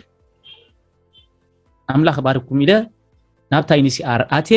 ካብኣ ንሸገር ኣቤ ቀፂለ ፓስተር ሸገር ኣቤ ቀፂለ እግዚኣብሔር ኣብዚ በዓሉ ጣልቃ ኣቲ መወዳእታ ምክንያቱ ንኣያ ደቂሱ ኣምላኺ ነዲኦም ድቃስ ከሊእዋ ነዚ ቆልዓ ገለ ተጌርኩሞ ኣነ ክመውተ ኢላቶ እዚ ቆልዓ ገለ ከይኮነ ከሎ ኣምፅለይ ለይቲ በህርር ኣለኹ ንኣያ ደቂሱ ንኣ ድቃስ ከሊእዋ ኣምላኺ እሱ መደብ ስለ ዘለዎ ጥራይ ኣብ ልዕለይ ሓሳብ ስለ ዘለዎ ጥራይ ከምቲ በቃ ዳንኤል እቲ ንጉስ ምስ ሓለመ መንፈሱ ዝተሓወኸ መንፈሳ ተሓዊኻ ናይ ዛሰበይቲ ከምኡ በቃ ሽዑ ናብ ከሰላ ናብ ዩኒሲአር ምስ ኣተኹ ኣላጡል ናበይ ከይደ ንሸገር ኣብ ከይደ ከዓ ኣብቲ ቤተክርስትያን ምስቶም ኣሕዋት ዓለም ሰገድ ዝበሃል ሓዊ ፀንሂና ተቀቢለኒ ኣብ ዩኒሲአር ተመዝጊበ 2011 ናይ ዝኸድክዋ ካርዲ ቁፅሪ ዝክራ ስለዝነበርኩ ንሳ ውፅያ ታ ቁፅሪ ኣብኡ ምስቶም ኣሕዋት ድማ ሃቢረ ወንጌል ከኣይ ጀሚረ ኣብኡ ቤተክርስትያን ኣይነበረትናን ኣብቲ ሸገር ኣብ ገዛ ነይሩ ኮምያ ፀኒሓትና ገዛ ትግራይ ዝበሃል ቦታ ኣሎ ኣብ ትግራይ ኣብ ሸገር ኣብ ውሽጢ ኣብ ገዛ እንደ ዓለም ሰገድ ገዛ ዶክተር ነይሩ ናይ ሸገር ኣብ ኣብኡ ንህዝቢ ይሕክም ነይሩ ብጣዕሚ ብሩኻዊ ሕጂ ኣብዚ መፂ ነይሩ በዚ ተራኺብና ንካናዳ ኸይዱ ብጣዕሚ ምስኡ ይዓይ ነይረ ካብኡ ድማ ካብ ሸገር ኣብ ንካርቱም ከይደ ኣብ ሸገር ኣብ ቸርች ይወሃበና ኢልና ዳርጋ 67 ኣመንቲ ካርዲ ኣምፁ ተባሂልና ካርዲ ምስሃብና ቸርች ተዋሂቡና ታ ቸርች ተኺልንያ ሰብ መምለኽ ረኺቡ ኣዳራሽ ተሰሪሑ ከማን ንፍታሌም ቸርች ናይ ካርቱም ክትሕግዘና ብህንፃ ክስራሕ ተባሂሉ ኣው ተቃይሞም ኦርቶዶክስ ተቃይሞምና ሙስሊም ተቃይሞም ኣብዚ ብህንፃ ይሰርሕን ይኹም ብኣጌፋ ስርሕዋ ተባሂሉ እዚኦም ሙስሊም ኣይገድፉ ክርስቲያን ኣይገድፉ ኦርቶዶክስ ኣይገድፉ ንኩሉ ሃይማኖት እዮም ዝጥርንፉ ስለዚ ብኣጌፋ ይስርሑ ተባሂሉ ብህንፃ ከይስራሕ መሃንዲስ መፂሑ ሃንፂፅዎ ክስራሕ ተባሂሉ ኣብየምና ብኣጌፋ ተሰሪሑ ኣው ኣገልጊለ ካብኡ ድማ ድሕሪ 3 ወርሒ ንካርቱም ከይደ እግዚአብሔር ረዲእኒ ኣብ ካርቱም ድማ ወርሒ ተገይረ ማለት ካርቱም ወርሒ ኣስተንፈስኩን ወርሒ ገይረ ዓለም ሰገድ ኣምላኽ ባርኮ ናብታ ቤተክርስትያን ሕጂ ቃለ ህይወት ናብኣ ክሰደካ ኣብኣ ኢኻ ተጠሚካ ናብኣ ክሰደካ ኢልኒ ህራይልዮ ፓስተር ተኽሊት ኣብኣ ፀኒሕኒ ተቀቢልኒ ኣብ ዝዓረፍኮ ገዛ መፂኡ ረኺቡኒ በቲ ዘለኮ ናይ ወንጌል ኣገልጋሊ ድማ ናይ ትምህርቲ ድህነት ክምህር ተምሃራ ሂቡኒ እንዳምሃርኩ እንዳተገልገልኩ ነቶም ኣሕዋቱን ፍቅሮም ኣይረኣኽዎምን ቁሩብ በቃ ንሽለ ጥዒምዮም በቃ ንሽለ በቃ ብኦርጋን ዝምለኽ በቃ ህዝቢ ዝረአየሉ ኣዳራሽ በቃ ርኤ ብምርኣይ ተሓጒሰ ደስ ኢሉኒ በቃ ከምኡ ስለዘይነበርና ና ኤርትራ ገዛ በቃ በታ ዘላትና መተር ኣስፀኢድና ኦይ ንብል ሃሌሉያ ንብል በቃ ኣብቲ ናይ ጎይታ ዝተቀበልኩሉ ይዝከረኒ በዚ ናይ ደቀ መሓረ ሓዳር ጸሎት ቀርኔሊዮስ ትባሃል ነራ ኣብ ሩባ ኣቲናይና ሓዳር ጸሎት ንጽል ነርና ዝብእሸቲቱ ንስጋብ ዝኸይድ ነራ ኣብዚ ከምዚ ኦርጋን ዝምለኸሉ ኦርጋን ዘሎ በቃ ደራይ ዘሎ ህዝብ ዘሎ ኮፊልካ ሃሌሉያ ስጋብ ዝብል በቃ ታ ፍቅሪ ጎይታ ኸይጣዕምኳ ኣብ ኣበጽሄ ካብ ኣኻ ተጨውየ ትምህርት ድህነት ምሂረ ካብ ራሻይ ማጅራት ኣብዚ ኣህሪመምኒ ጨና ኣብዚ ኣየርም ላይ ሰሓፋ ዘለጥ ነሩ ገዛይ ካብ ዊንታና ዝበሃል እናኸድኩ ልክ ሃልዋተይ ጠፊእኒ ርእሰያ ቢረኺብያ ኣብ ከሰላ ካብ ካርቱም ካብ ዊንታና ማለት እዩ ኣብ ከሰላ ርእሰይ ረኺብያ ካብ ከሰላኻ ዓይነይ ምስ ከፈትኩ ብሰንሰለት ተኣሲረ ሕጂውን ከምታ ናይ መጀመርታ ራሻይ ዳያም $40,000 ሕጂውን ከማ መጽያትኒ ዋ ኣነ $40,000 ሕጂ ኸዓ ኣታ ጎይታ ታይ ገይረ ስጋብ ዝብል 40,000 የለ 40 ቅርሺ የለን ሕጂ እዚኣ ታመልስ እዚኣ የለን ኢልዮ ማለት እዩ ሽዑ ሓደ ሰብ ምሳይ ሱዳናው ነይሩ ንሱ እንዳወርቅ ክሰርሕ ኢሉ ምስኦም ተሰማሚ መጽዩ ንዑ ከዓ ምሳይ ለኪሞሞ ናብ ሲና ሂዞምና ማኪና ተበጊሳ ንሲና ቀጽኢላ ማለት እዩ ካብዚ ሲና ኣቲና ድሕሪ 3 መዓልቲ 3 ለይትን በደው ዝበሃሉ ሃገረሰብ እሶም ድማ ኣብቲ ዶብ ብገንዘብ ክቀባበሉ ከለው ንሪኦም ኣለና በቃ ብክሻ ገንዘብ በቃ ካብ ማኪና ናብ ማኪና ንሕና በት ኮይና ይሪኦም በቃ ዋይ ህይወት ዘገርም እዩ ፓስተረይ ኣነ ሕጂ ኣደይ ሓንቲ ግዜ ኣውሊዳትኒ ኣደይ ካብ ማሕፀና ሓንቲ ግዜ ኣውሊዳትኒ እግዚአብሔር ግና 4,000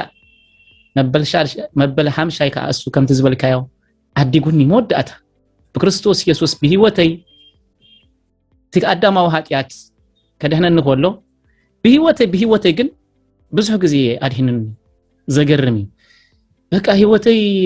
ተስፋ ዘይብሉ ሞት ኣብ ዝጨኑ መገዲ በቃ ምንም ህይወት ኣብ ዘይብሉ ህይወተይ ነይረ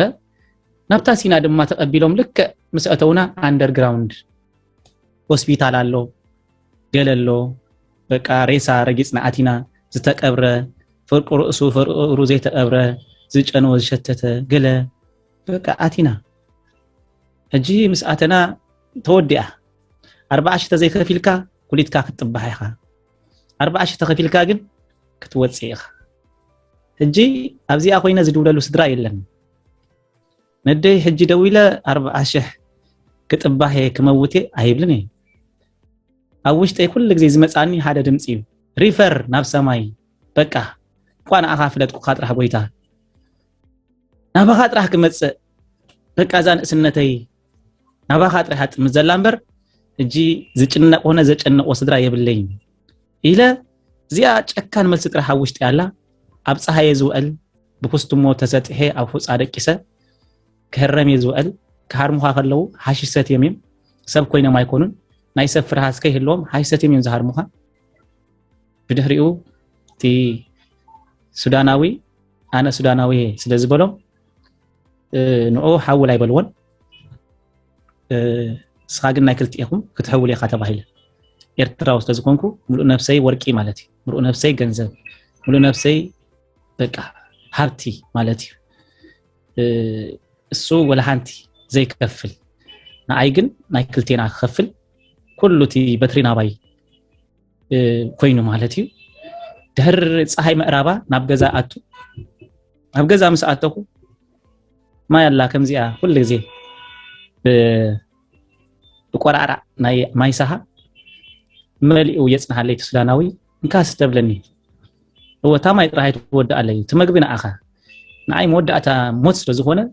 መግቢ አይለኒ ማይ ጥራይ ፀሓይ ስለ ዝሃርመኒ ይብሎ ታመግብ ዝህቡና ሓንቲ ባንያ ተጨሪዳ እንታይ ዝበሃል እዚ ጅብና ኣቲው ይውዝዋሃበካ ሕጂ መግቢ ዝበሃል ሸውሃት ዝበሃል የብለኝ ተዓጽ በቃ ንመግቢ ዝበሃል ወላ ሓንቲ ውሽጠይ ንመግብ ዝበሃል ናፍቆት ባህጊ ኣጥፊኡ ማለት እዩ ማይ ጥራይ በቃ ካኡ ወንጌል ጀሚርና ኣብ ውሽጢ ምስቲ እስላማይ ማለት እዩ ምስቲ ሱዳናዊ መጽሐፍ ቅዱስ ያለው ናይ ትምህርት ድህነት ይምሳ ያለው እሱምስ ቁርአን ሎ ቁርአን አነ ኸአ አው ተማሂሬ ሱብ ቁርአኑ አነ በመጽሐፍ ቅዱስ ወንጌል ተጀሚሩ በቃ አው ነው መስኪረሉ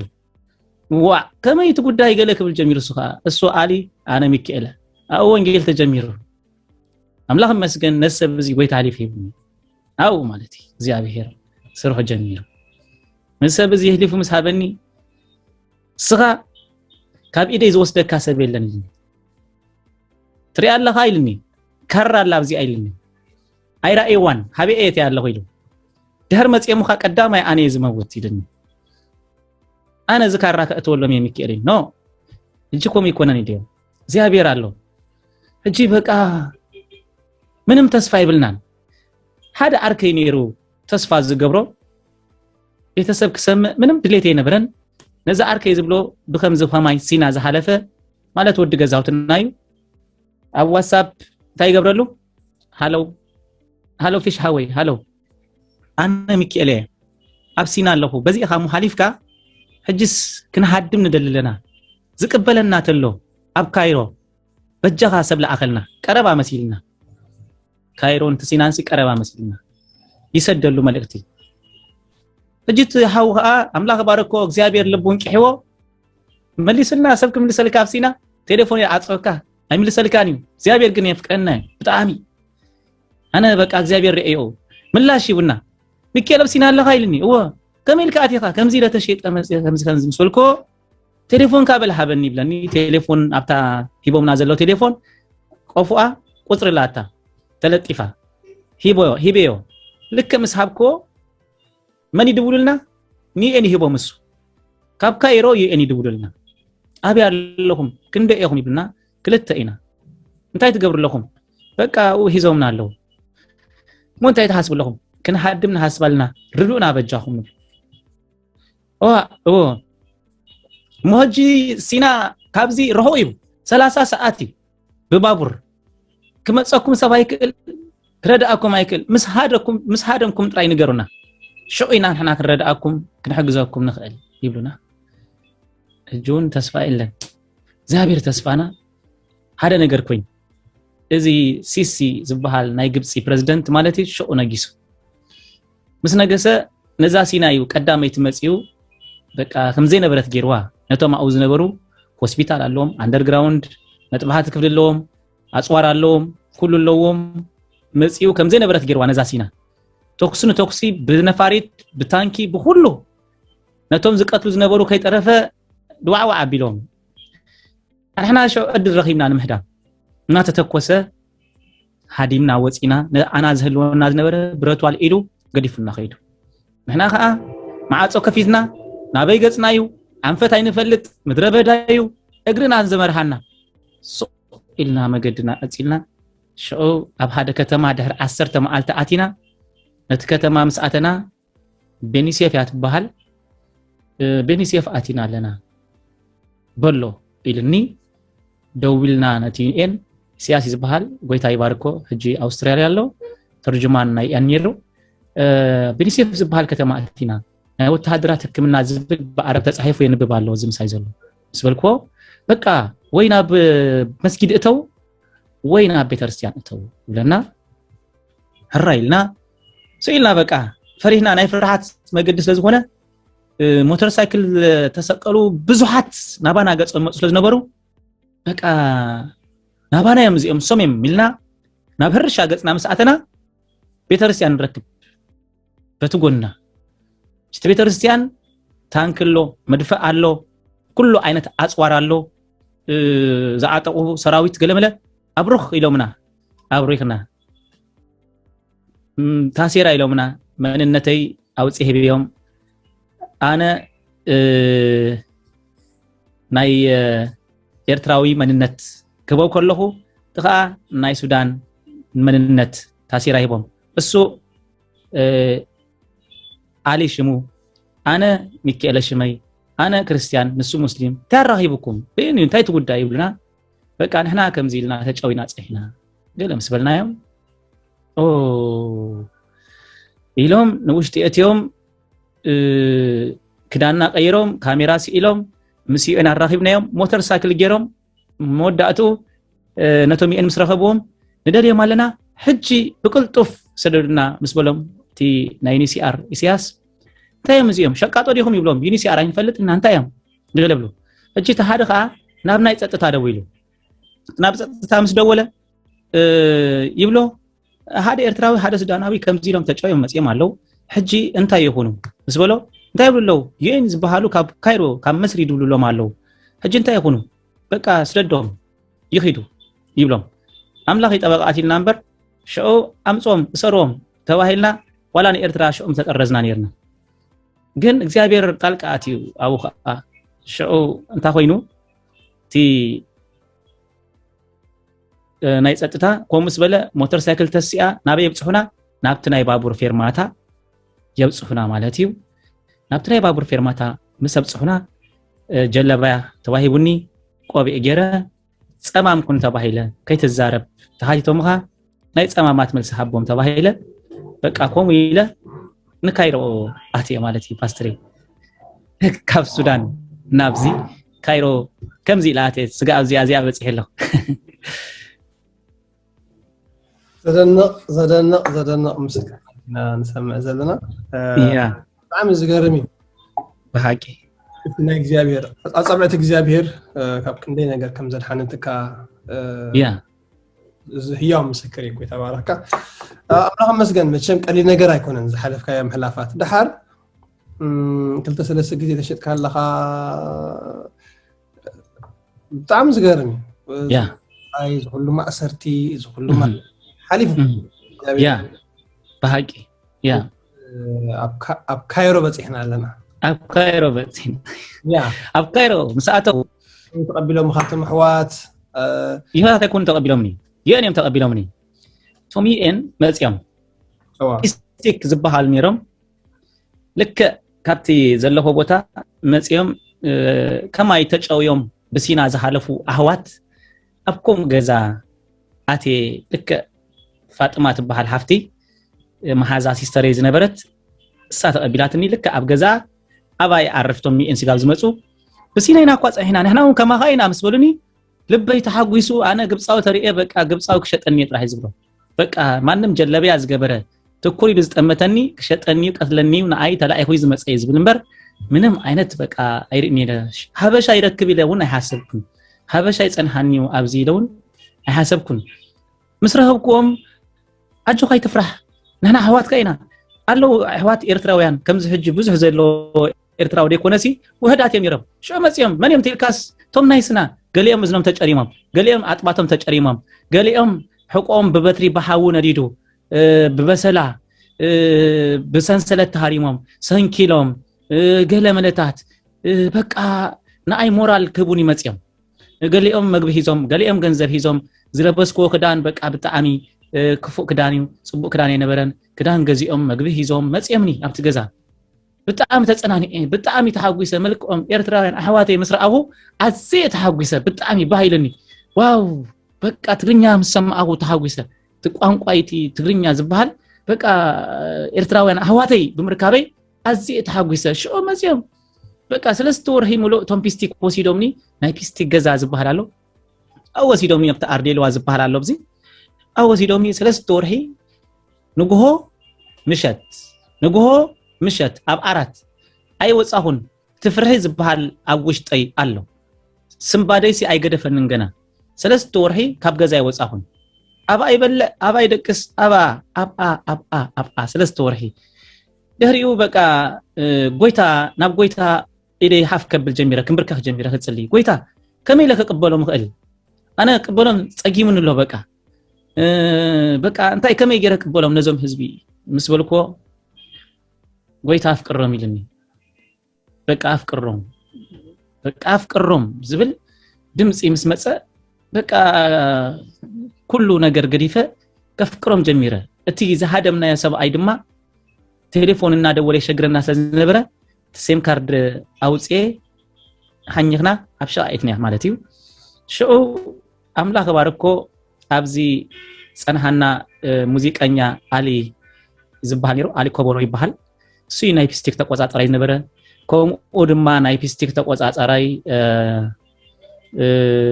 መንሽሙ አብርሂሞ ሓላፊኦም ነይሩ ብጣዕሚ ጽቡቅ ገይሮም ተንከባኺቦም ሂዞምና ከምኡን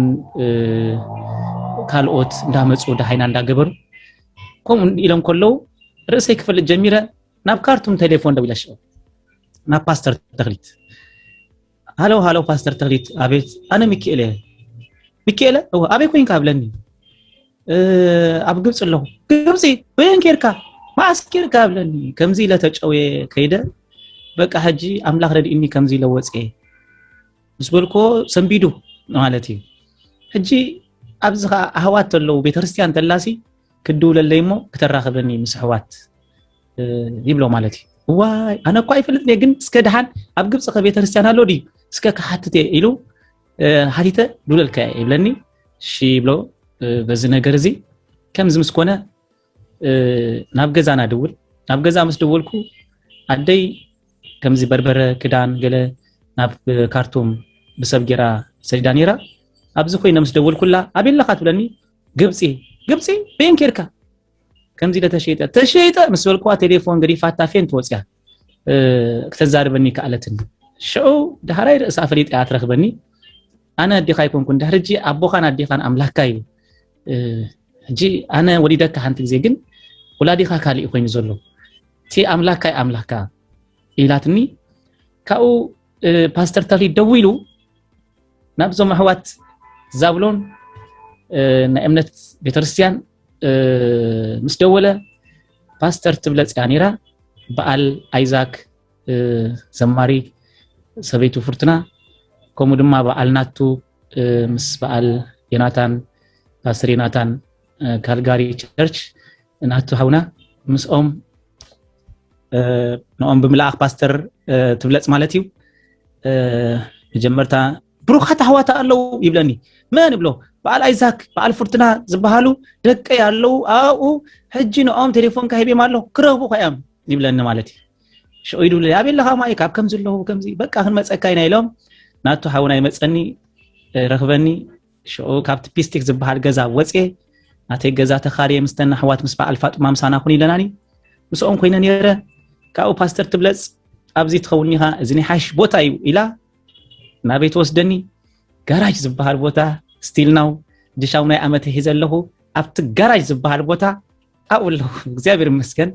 ኣብታ ቤተክርስቲያን መጽ ሰላም በሎም ተባሂለ ሰላም ኢለዮም ብሩኻት አሕዋት ብጣዕሚ ሕጁን ተሓጒሰ ኣብ አዳራሽ ኦርጋን መዛምራን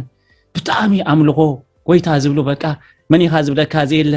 እልል ዝብሉሉ ቸርች በቃ በመርካበይ አዝየ ተሓጒሰ በቃ ተሓጒሰ ኮምር አይፈልጥኒ አነ በቃ እቲ ቀደም ፊንላንድ ኣብ ፊላደልፊያ ቸርች ኮንፈረንስ ግበር ኮሎ ኣብ ባህላዊ ማዕከል ኮንፈረንስ ግበር ኮሎ ኣብ ከምስታት ቤተክርስቲያናት ገብራ ከለዋ ተንባሳት ናይ አስመራ ሰመሊ ኸይድ ኮሎ ክራገፍ ኮሎ ሹይ በቃ ወልሃንት ዘይፈልጥ ኮሎ ከይደ በቃ ተመሊሰ ይመጽ ምንም ነገር ግን ፍቅረ ክርስቶስ ለዝነበረኒ ዝፈልጥ እንበር ከምዚ አነ ባዕሊ አትዮ ከምዚ አምልኮ ዘሎ ርኤ አይፈልጥኒ ነይረ ምስራአሁ ተሓጒሰ ዳህራይ ኣብ ዝበጽሕ የለኹ ፓስተረይ ኢየሱስ ጎይታይ ካብቲ ፓስተር ትብለጽ አምላኽ ባረካ ስቲልና ዋብዙን ተከታተለና አላ በሐቂ ሳ አደ ኮይናትኒ ብጣዕሚ ንብዙሃት አደ አሳ ኮምኡ ናይ ሲና አሕዋትና ኣብ ዝመጹ በዓል ፓስተር ዮናስ ማለት ዘማሪ ዮናስ ኃይለ ብዙሃት ዝሓቆፉ ዝበጽሑ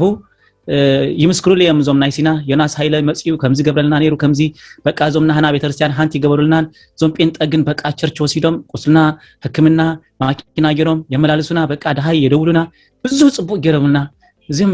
ጴንጠ ሕጁ ክረኽቡ ኻያም ወስዱ ኻያም ዝብሉ ነይሮም ጽቡቅ የም ገረምና አነ ጴንጠ እንኳን አይፈለጡን ግን ወስዱ ኻያም ሶም ጽቡቅ የም ገረምና ይብሉ ይምስክሩ ነይሮም ሳኻ መጽያና አይ ብጣዕሚ ጽቡቅ ገራትለይ ገዛ ንዓብዚኻ ትኸውን ኢላ ወሲዳ ምስታ ማህበር ድማ ኣብ ኮይነ ኣብቲስቶ ሃበን ገዛ ኮይነ ንጎይታ ከገልግል ጀሚረ ፓስተር ኢየሱስ ጎይታ አሜን ብዙሕ ነገራት ካብዝ ምስክርነት ብዙሕ ነገራት ይመሃር ነይረ መጀመሪያ ተነቅልወትካ ተባሳይ ከቤት ማእሰርትና ቤት ማእሰርቲ አይነት ሲወዝ ነበረካ على سبك عريكا زي كاله شو عنو قويتها مزرخب كاجن كل نجر قديف كا بتاع اللي هو تكا حمز دوت او أنا من قست أملاح معرخ عندي حياة المخانة واو and to hold the حلف كايو بزرد أكان بزيرد أكان من قدي نجزابير حلواجن نبرة كان رئي معناته مثلا يا نجزابير إيد تتأمرات هاويت نجزابير إيد كن رئات صريحنا كان زي part of the big family مخان you know هذا ما بالحدث سبسي داود اللي أقطعمي يوغندا لخمو أبز فلت أسمع لك كاريل هو إلى دولة بلا رخبوا قال بلا كده ترى رخيبة مو يا whatever أب ساوث أفريقيا خوينا حدا زي حدا ولا أب ساوث أفريقيا أتفلت ما لك أول لو أب ساوث we have family all of us we see تنبض أحواتنا you know ألونا زحاليلنا بزعوانا زقدس ونيتوركس فت no قويتاسي كم زين هوتنا يغيروا he gave us family كم حوات حج أبرها خلنا بسوا ولسوا قال خلنا حج زين فالت زنبرنا بقويت حوا خرب you know حوا في ده صبوت تريت جوابر you know بس أقل لجير خاريخا أقل لجلتي عسير ودا عسير بس عبيت خاريخا you know yes بقويت أملاخ زهبك فاميلي أتريوتيت كقويتها زهون لنا فاميلي أبزون تسموا تسبس زي مثلات أفتقد كله أريكا يمشم قويتها كل بتاعن you are part of زابلون فاميلي نا هجي إسكان كم نايمش على شحاتون كهونني مشم أبجبت يوهم زلهم كم يوتي أبجبت خوين كأجرجلوت في like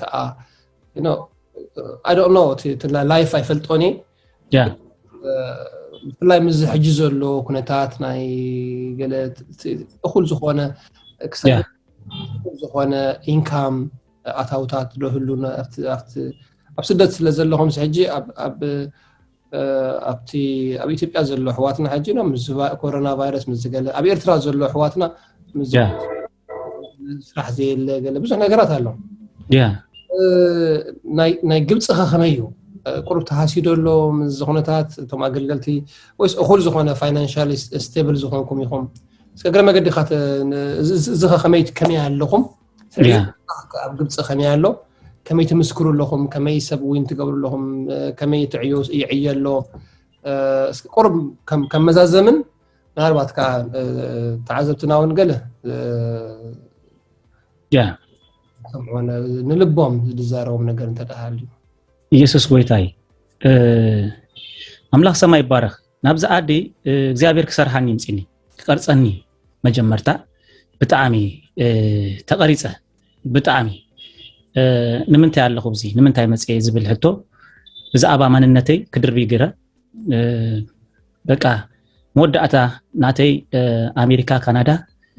ጃፓን ኮርያ ይኮነን ሰማይ መዕረፍየ በቃ ኢለ ወድየ ንኣይ ምድሪ በቃዕቲ ከም ዘይኮነት ንርእሲ ኣፍሊጥያ ማለት እዩ እንደገና ኃይል ሞት ከሕዘኒ ከም ዘይክእል ሞት ዝበሃል ናይ ሞት ኃይሊ ናይ ሞት ጉልበት ብዘይ እግዚአብሔር ፍቃድ ሓሳብ ኣምላኽ ከይፈጸምኩ ሞት ዝበሃል ኣብ ከባቢ ከም ዘይቀርብ ፍርሒ ሞት ዝበሃል ንኣይ በቃ አድራሻ ሞት ንኣይ ማንም ሞት ዝበሃል በቃ ሜቢ በቃ እዩ ኣምላኽ ወዲ እተኮይነ እግዚአብሔር ዝሃበኒ ህድሪ ፈጺመ ወዲ እተኮይነ ጥራይ ዝፋኖ ዝኽእል እምበር ዝኹሉ ሞት ደኣ ሞታይ ሞት ቆጽሬ መጽያናጂ ሞት ዝበሃል ንኣይ ጂ በቃ ሞት ዘለው የከውጽ እጂ ሞት ዘለው ከይደ ከናግፎም ሞት ዘለው ከይደ ሕጂ ወንጌል ከብስር ፍርሃት ሞት ዝበሃል ኣብ ከባቢ ፈጺሙ ኣይቀርብኒ በቃ ዝብል ናይ ጭካነ መንፈስ ኣብ ውሽጠይ ኣቲ ማለት እዩ ንክርስቶስ ኢየሱስ ድማ በቃ ጽሩዩ ትልበይ ገርሂዩ ወልሓንቲ ክፋኣት ይብለይ በቃ ኣብታ ዓለም ከለኹ ሓደ ሰብ እንድሕር ተባኢስኒ መዓስ ይዝረኽቦ ዘይኣርቀና ሰብ ሰዓት ክንደይ ኣበይ ህልኸኛ ኣይደቅስኒ ነይረ ሕጂ ትጎይታ ግን ነዚ ነገር እዚ ናብ ወንጌል ቀይርዎ ኣብቲ ስፖርቱ ሰዓተኹ ትህልኽ ናብ ስፖርት ቀይርዎ እዚ ኩሉ እቲ ናይ ባዓሲ ናይ እግርግር ዝነበረ نابتي منفساو ነገር እትይዎ ማለት እዩ ኣብ መንፈሳው ዓለም መስኣተው ሕጂ ትግሓት ከመይ ኢልካ እዩ እቲ መንፈሳው ዓለም ማለት እቶም ኣብ መጽሓፍ ቅዱስ ዘሎ ኣቦታት ከመይ ኢሎም እዮም ተዓዊቶም እውታት ኣገልገልቲ ዝኾኑ እውታት ዝኾኑስ እንታይ እቲ ናቶም ነገር ብትግሓት ዘበለ ተጋደሉ ብመንፈስ ተቃጸሉ ንእግዚአብሔር አገልግሉ ስለዚህ ቀዳማይ ትጉህ ድሃር ብመንፈስ ምቅጻል ድሃር ንእግዚአብሔር ምግልጋል ስለዚህ ኣብዚ ትግሓት ዝበሃል ኣነ ኳ ክምስክረሉ ይደልኒ ኣብዘለው ኩሎም በሃቂ ሰዓት መስክረው ለየም ፍሬሽ ዝኾነ ነገር ከም ዘለካ ያ والله መስክር ንኣምላኽ ኣገልግለ ይጸግቦኒ ዋላ ኦቨር ጊዜ ተዝህሉ ኣነ ፈጺመ ዘገልግልኮ ኮይኑ ስምዓኒ አይ ዶንት ኖ ኣብ ውሽጠይ ባቡር ኣሎ ገለ ኃይል ኣሎ ገለ ዋላ ወንጌላው ሳምሶን መጽ ሓደ ጊዜ ሰበይትኻ ገዲፍካስ ናበኢኻ ብለይቲ በቃ ቀጥሪ ተወዲንስ ለይቲ ይውስኸሉ በቃ መንእሰይሲ ካብዚ ሓለውለው ከተማ ካብዚ ተስፋ ቆረጽ በዚ መገድ ተኸፊታ በዚ ተኸፊታ ተስፋ ሰማይ ከይገብር ምድሪ ተስፋ ገይሩ ንምድሪ ስደት ንሊቢያ ንባህሪ እስክንድሪያ ገለ ዝምርር ስደር ዘሎሲ በቃ ሐሳቡ ርእሱ በቃ ሰማይ ክኸውንሲ በቃ ፓሽን ይርኒ ህልሚ በቃ ውሽጠይሲ ዘመን እሰይ ኮም ክወጻ አለው ዝብል ስለዚህ ነበርኒ በቃ አይድቅስኒ ሃንት ነፍስ ላብ ከም ዝቦታ ተተባሂለ በሪሬ ዝኸይ ከም ዝላ ተተባሂላ ከም ዝለ በትነህና ዝነበርናሉ ጊዜ ነፍሳት ከም ዝነበሩን ሕጂ ከም አሳይን ፈሲሶም ዘሎ በትሽዑ ጊዜ ግን በኃይሊ ማዓጾ ሰብስ ኳኪና እንደ አተና አውሽጥ ገዛይና ወንጌል ንሰብኽ አይፈልጡና አይጥይቁና በቃ አቲና ሰላም ናአኻትኩም ናአኻዲ ይደልዩ ይፈልጡ ኻዲም ጋሻ ኻዲ ገለ እናተባሃሉ አቲና በቃ ደሃን ሰላም ግኑለኩና መጽና ኢልና በቃ ደፋራት አይነ ውጽና አቲናይና ወንጌል ምስክር ነርና አውሽጥ ገዛ ፉሊ ነገር ነሩ ሕጂ ግን ኣብ ጽርግያ አንፈሲሶም ዘሎ በቃ ነዝም ጽርግያ ዝፈሰሰ ህዝብናስ እንታይ ይኹን ምን ይተስፉ ተተባለስ ኢየሱስ ጥራይ በቃ ንምንታይን አይ ካብት ምድረ በዳ ውጽኒ በቃ ማንንም ተስፋ የለን በቃ ማንንም ተስፋ የለን ሰዓቱን ክጽሊ ይኸለሁም ናኢለት እንጌራና ሎሚ ሃበና ያልኩም ጸሊ በቃ አነ ዘገድሰኒ ናኢለት እንጌራይ በቃ ማንንም ዘገድሰኒ የለን ናአይ ዘገድሰኒ እዚ ትውልድ በቃ ዝብል ወንጌል ኣብዚ ምድሪ እዚ በኃይሊ አምላኽ ባርኮም ብሩኻት ኣህዋት ኣነ ኣብ ኤርትራ በታን እሺ ላይ በሪሃት ዝነበረሲ ወንጌልሲ ኣብቲ አስመራ በቲ ቤተ መንግስቲ በቲ ስቲ ፓርክ ቦይና ወንጌል ንወጽ ነርና በቃ ጎይታ መሽምኪ መልእክትላትኒ ለሽምካ መልእክትላትኒ ኢልናሲ ቦና ከተርና ወንጌል ምስክር ነርና በታ በጽሐና ዝነበርና በታ ተረዲአትና ዘላ በአይ ምስክር ነረ በስመራ ግን እዚ ሙሉ አይኮነን ነሩ እጉብ አይኮነን ነሩን አይ ኣብዚ ምስ መጻኹ ቤት ትምህርት ከፊትለይ ጎይታ ቴዎሎጂ ንፈልጠት ንጎይታ ማለት ህዝበይ ሰዓን ፍልጠት ነፍስኻ ብዘይ ፍልጠት ክትከውንሲ እግዚአብሔርሲ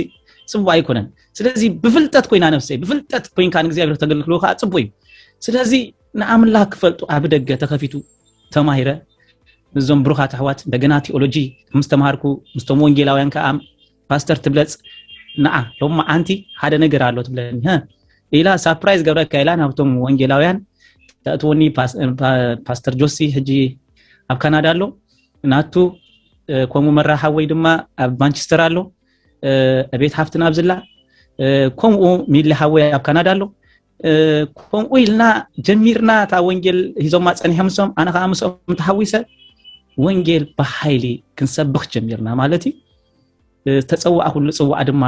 ወንጌል መንግስት አምላኽ ከም ዝኾነ በቃ ይብለካ ኣሎ ንቤተሰብካ ክንደ ግዜ ድብለሎም ትልካኒ ጎይታ ረዲእኒ በቃ ኣብ 3 ወርሒ ባዓሲ ኩሉ ግዜ አይፈልጥኒ ተራኸበኒያ ታለይትን ማዓት ተራኸበኒ በቃ ተራኸበኒ በቃ አኔ ፍቅረኩም ይብሎም በቃ ፈቶኩም ነደይ ተለውጀላ በቃ ናትካ አምላኽ ፍሉይ ጽቡቅ ከም ዘለኻ ጥራይ ዝፈልጥ ያ ትብለኒ እጂ አምላኽ ሰማይ ይባረኽ ኣብዚ ድማ ተመሪኤ ጎይታ ይባረኽ ብርክቲ በዓልቲ ቤት ይቡኒ እታ በዓልቲ ቤት ይቡን በዓለይ መስኪራ ዘምጻኽዋ ጎይታ ይባረኽ ጎይታ ይቡኒ ሳድማ ተማሂራ ሳውን በቲኦሎጂ ተማሂራ ድሮ በዲግሪ ተመሪአ በቃ ራእይና ክርስቶስ እግዚአብሔር መስገን ናብቲ ክርስቶስ ዝብል አጀንዳ ስለዝኾነ ስቲልናው ካብ ንምርአው 5 ዓመት ይዝናደና በዚ ድማ ጎይታ ንተጋሃለና ጎይታ ይባረኽ ኣብዝውን ናይ ወንጌል እዩ ብጣዕሚ ህዝብና ብጣዕሚ ይድሕናሉ ብጣዕሚ አውሮኦም ይዝበና ዘሎ ቀቀንዶም በቃ ቀቀንዶም አውሮኦም በቃ አምላኽ ሰማይ ይባረኽ ወንጌል በቃ ብጣዕሚ ብፍልጠት ዘወለድና ያም ዘአበዩ ሕጂውን ይምስክሩለው ብጣዕሚ ብዙሃት ትሪኦም እጂ ተማሂሮም ድሮሶም ከአ ወንጌላውያን ኮይኖም እናወጹ ይምስክሩ ታማዓልቲ ይፈልጥዋዮም ዞም ኣብዚ ዓዲ ዘለው 40 40 ናንወጽእ 40 40 ዞም ጴንጠ ማለት አላ ከምዚ ግፋ ጀሚሮም አለው ዞም ጴንጠ መጽየም አለው እጂ ገለ ኤምዝብሉና ግፋ ናይ 40 ጀሚራላ ኤምዝብሉ በቃ ወጪና ወንጌል በኃይል ንሰብኽ ህዝብና በኃይል ብዙ ድሂኑ ካብዚ ገርመካ ብዙ ህዝብ ይድሂኑ ኣብዚ ግብጺ ብዙ ህጁን ይድህናሉ በቃ አቅምሲ ኢኑ ዘይወፀ ኃይልሲ ኢኑ ዘይወፀ ተዘይ ኮይኑ በቃ ህዝብና ብጣዕሚ ይዝድህን ዘሎ ተስፋኡኻ ክርስቶስ ባህር ተዓጺው ኢታሊ ተዓጺው ሊቢያ ተዓጺው በቃ እፀዎ ኢልና ንጽልኛና ካንሕና እፀዎ ኢሌጋል መገዲ ተዓጸው ሌጋል መገዲ ክፈቶ ኢና ንብል በቃ ንኤርትራው መጎስ ሃቦ በቃ እዚ ናይ ኤምባሲ ደገ ክፈተሉ በቃ ማንም ደገ ይከፈተሉ መርዚ ሌጋል መገዲ ተዘይ ኮይኑ ኢሌጋል መገዲ ተዓጸው ኢልና ንጽልኛና ምክንያቱ በአሳ ጠፊት ብሎ በምድረበዳ በአውያት በቃ ሓግዞ ጸሊ አናግፎ ክባሃል እዚ ኮይኑ ሕጂ እፀው ጸሎትና ወንጸው ደር ተዓጺው ህዝብና ሕጂ ኣብዝሎ ይድህን ከአሎ እግዚአብሔር መስገን ብዛዕባ እዚ ብጣዕሚ ንኣምላኽ የመስግኖ በሓቂ ኣዝየ ዘመስግኖ ንኣምላኽ ይባረኽ ብዛዕባ ህዝብና ገሪግ ፈከዓ ናብቲ ካልእ ጀነሬሽን ከዓ ግብጺ ማለት እዩ ግብጻውያን ዝብል ከዓ 2015 ኣብ ውሽጢ ጎይታ ነዚ ሓሳብ ኣምጽዮም ኢንተርናሽናል ቪዛ ኢኻ ተዋሂብካ ዝብል ኣብ ውሽጢ ኪዱ ናብ ፍጥረት ኩሉ ወንጌል ስበኹ ማለት ቋንቋ ከይም ዘይግድበኒ ኃይለ አምላኽ ጸጋ አምላኽ ሂስካ በቃ ክትኣይ ከም ትኽእል ኣብ ውሽጢ ምስ መጸ ፓስተር የማነ ዝብሃል ኣሎ እዚ ወንጌላዊ የማነ ምስኡ ኮይነ ናብ ዓረብ ሓንቲ ዓመት ምስኡ ናብ ግብጽ ወጽ ማለት እዩ ብድህሪኡ ጎይታ በዓሉ ከፋፊትዎ እግዚአብሔር ተመስገነ ይሁን ጸጋ አምላኽ ተገሊጹ ንብዙሃት ድማ ንምድሃን ኮይኑ ማለት እዩ ስለዚህ ብጸጋ አምላኽ ድማ በትእምርትን በተአምራትን ምስኡ ድማ ነቲ ቋንቋ ከመልኮ ጀሚረ ብዙሕ እኳ ተዘይኮንኩ ግን ከመልኮ ጀሚረ በቋንቋኦም ክዛረብን ክሰምዕን ክምስክረሎምን ክናገፉን ክፍወሱን ኃይለ አምላኽ ክሪኡን ናብ ጎይታ ቀርቦም ክናስሑን እንደገና ንቤተክርስቲያን ግብጺ ነቶም ኣብ ዘለው ኣመንቱን ሪቫይቫል ክኾነሎም ብዙሕ ነገር ኮይኑ ዳርጋ 8 ከተማ ናይ ግብጽ በጽሕ ኣለሁ ብወንጌል ማለት እዩ ዳርጋ አምላኽ መስገን ክብጻህ ከእቶ ዘይክእል በረኻታት خير ዘይክእል እናኸድኩ ዳርጋ ንኹሉ እዳይ ኣብዚ ግብጽ ዘሎ ናይ መስቀል እዳይሲ ዳርጋ ይኸፍል ኣለሁ እግዚአብሔር ድማ ጸጋ ይብዛሃል ያለው ስሙ እግዚአብሔር ይባረክ ፓስተር ዋው አምላኽ መስገን ናይ በሓቂ ከምዝ ክትሰምዕ ንወንጌል ዝቀጻጸል ልቢ ያ ብስንከሪ ሞ ናይ አምላኽ ሰብ ሐዋርያ ሚካኤል ዓለም ወንደርፉል ዝኾነ ምስክርነት ሰሚዕና ኣለና እግዚአብሔር ይመስገን ሞ ኣብ መጨረሻ ንህዝቢ አምላኽ ተመሓላልፎ ኣብ ኩሉ ቦታ ተበቲኑ ዘሎ ህዝብና ተመሓላልፎ መልእኽቲ እንተለካ ክሰምዓካ ሞ ያ ብዛዕባ እታ ማህበር ኢልካ ኔርካ ናይ ዛብሎን እግዚአብሔር ተመስገነ ይሁን ኣነ እግዚአብሔር ተመስገነ ይሁን ክሳብ ሕጂ ሓገዝ ኣለዎም ኢለ ኣይሓስብኒ ብደገ እዚ ፈታኒ ግዜ መጽ ነይሩ ኣብዚ ሕጂ ግዜ ቀረባ ግዜ ኮሮና ቫይረስ ኣብ ዝነበረሉ ግዜ ብጣዕሚ ማኪና ነራ ማኪና ስጋ ምሻጥ እታ ማኪና ስጋብ ንእስር ቤት ዝበጽሑላ ነሮም እስራት ቀናጠር ዝበሃል ቦታ ኣሎ ዝተፈላልየ እስራት ኤርትራውያን ሓዋትና ኢትዮጵያውያን ሱዳናውያን ገለ ወንጌል ተበጽሖም ኣስቤዛ ሂዝና ሳሙና ኮልጌት ክዳን ቅያር ገለ መግቢ ሂዛ ተበጽሕ ካብ ፓስተር ዮናስ ዝነበረሉ ጀሚርካ ስቲል ናው ስጋብ ዝሕጂ ግዜ ይኸዱ ነሮም ሕጂ ግን በቲ ናይ ኮሮና ግዜ ፋይናንስውን ብጣዕሚ ሽግር ነይርዎም ውን ይዛረቡ ነይሮም ኣህዋት ካብ ዝኸዱ ገለ ካብቲ ዘለዎም ይሕግዞም ነይሮም ብጣዕሚ ፋይናንስ ችግር አለው ኣብዚ ማህበር ማለት እዩ ህፃናት ቆልዑ ቤት ትምህርቲ ኣለዎም ቶም ቆልዑ ከም ዝግባእ ንክመሃሩ ካብኡ ናብኡ እዩ ማለት ህፃናቱን ቤት ትምህርቲ ንክመሃሩ ሲ ብቁዕ ቤት ትምህርቲ ኣይኮነን ምክንያቱ ናይ ፋይናንስ ሕፅረት ስለ ዘለዎም ሰለስተ ቻፕላት ኣሎ ሰለስተ ቻፕላት ቻፕላቱን ማህበር እዩ ዝከፍሎ እጂ ብዙ ናይ ፋይናንስ ፀገሙን ኣለዎም ምክንያቱ እቲ እሽሪው ገሊኡ ኣብቲ ናይ ኮሮና ግዜ ስራሕ ተኸልኪሉ ሰብ ገዝኡ ኮፍ ዝበለሉ እሽራብ ዘይነበረሉ ግዜ እዩ ስለዚ ኣቃልቦኦም እቶም ክሕግዙ ዝኽእሉ ሞኸዓ ንወንጌል ትተግሕ ህዝብና ብዙሕ ዝድሕነሉ ኣብ ዘሎ ግዜ ምክንያቱ ተስፍኡ ሓንቲ በቃ ኢየሱስ ጥራሕ እዩ ማለት ብኩሉ ተዓጻጺ ዘሎ ኣብዚ ትርእዎም ኣብ ገዛ ዘይብሎም ዝተደርበይለው ካብ ጽርግያ ተልእሎሞ ብዙሕ እዩ ካብ ዝገርመኩም ካብ ክርስትና ናብ ምስልምና ዝኸዱ ዝተመልሱለው ክርስቶስ ንስበረሃሎም ብዙሕ ነገራት መህደሪ ዘይብሎም ሰብ ዝፈንፈኖም ነዚኦም መደቀሲ የድልዮም ንግዚኡ ስጋብ ርእሶም ዝፈልጡ ርእሶም ዝኽእሉ ነዚኦም ተኣልያ ዛ ማህበር ብብዙሕ ነገራት ከምኡ ድማ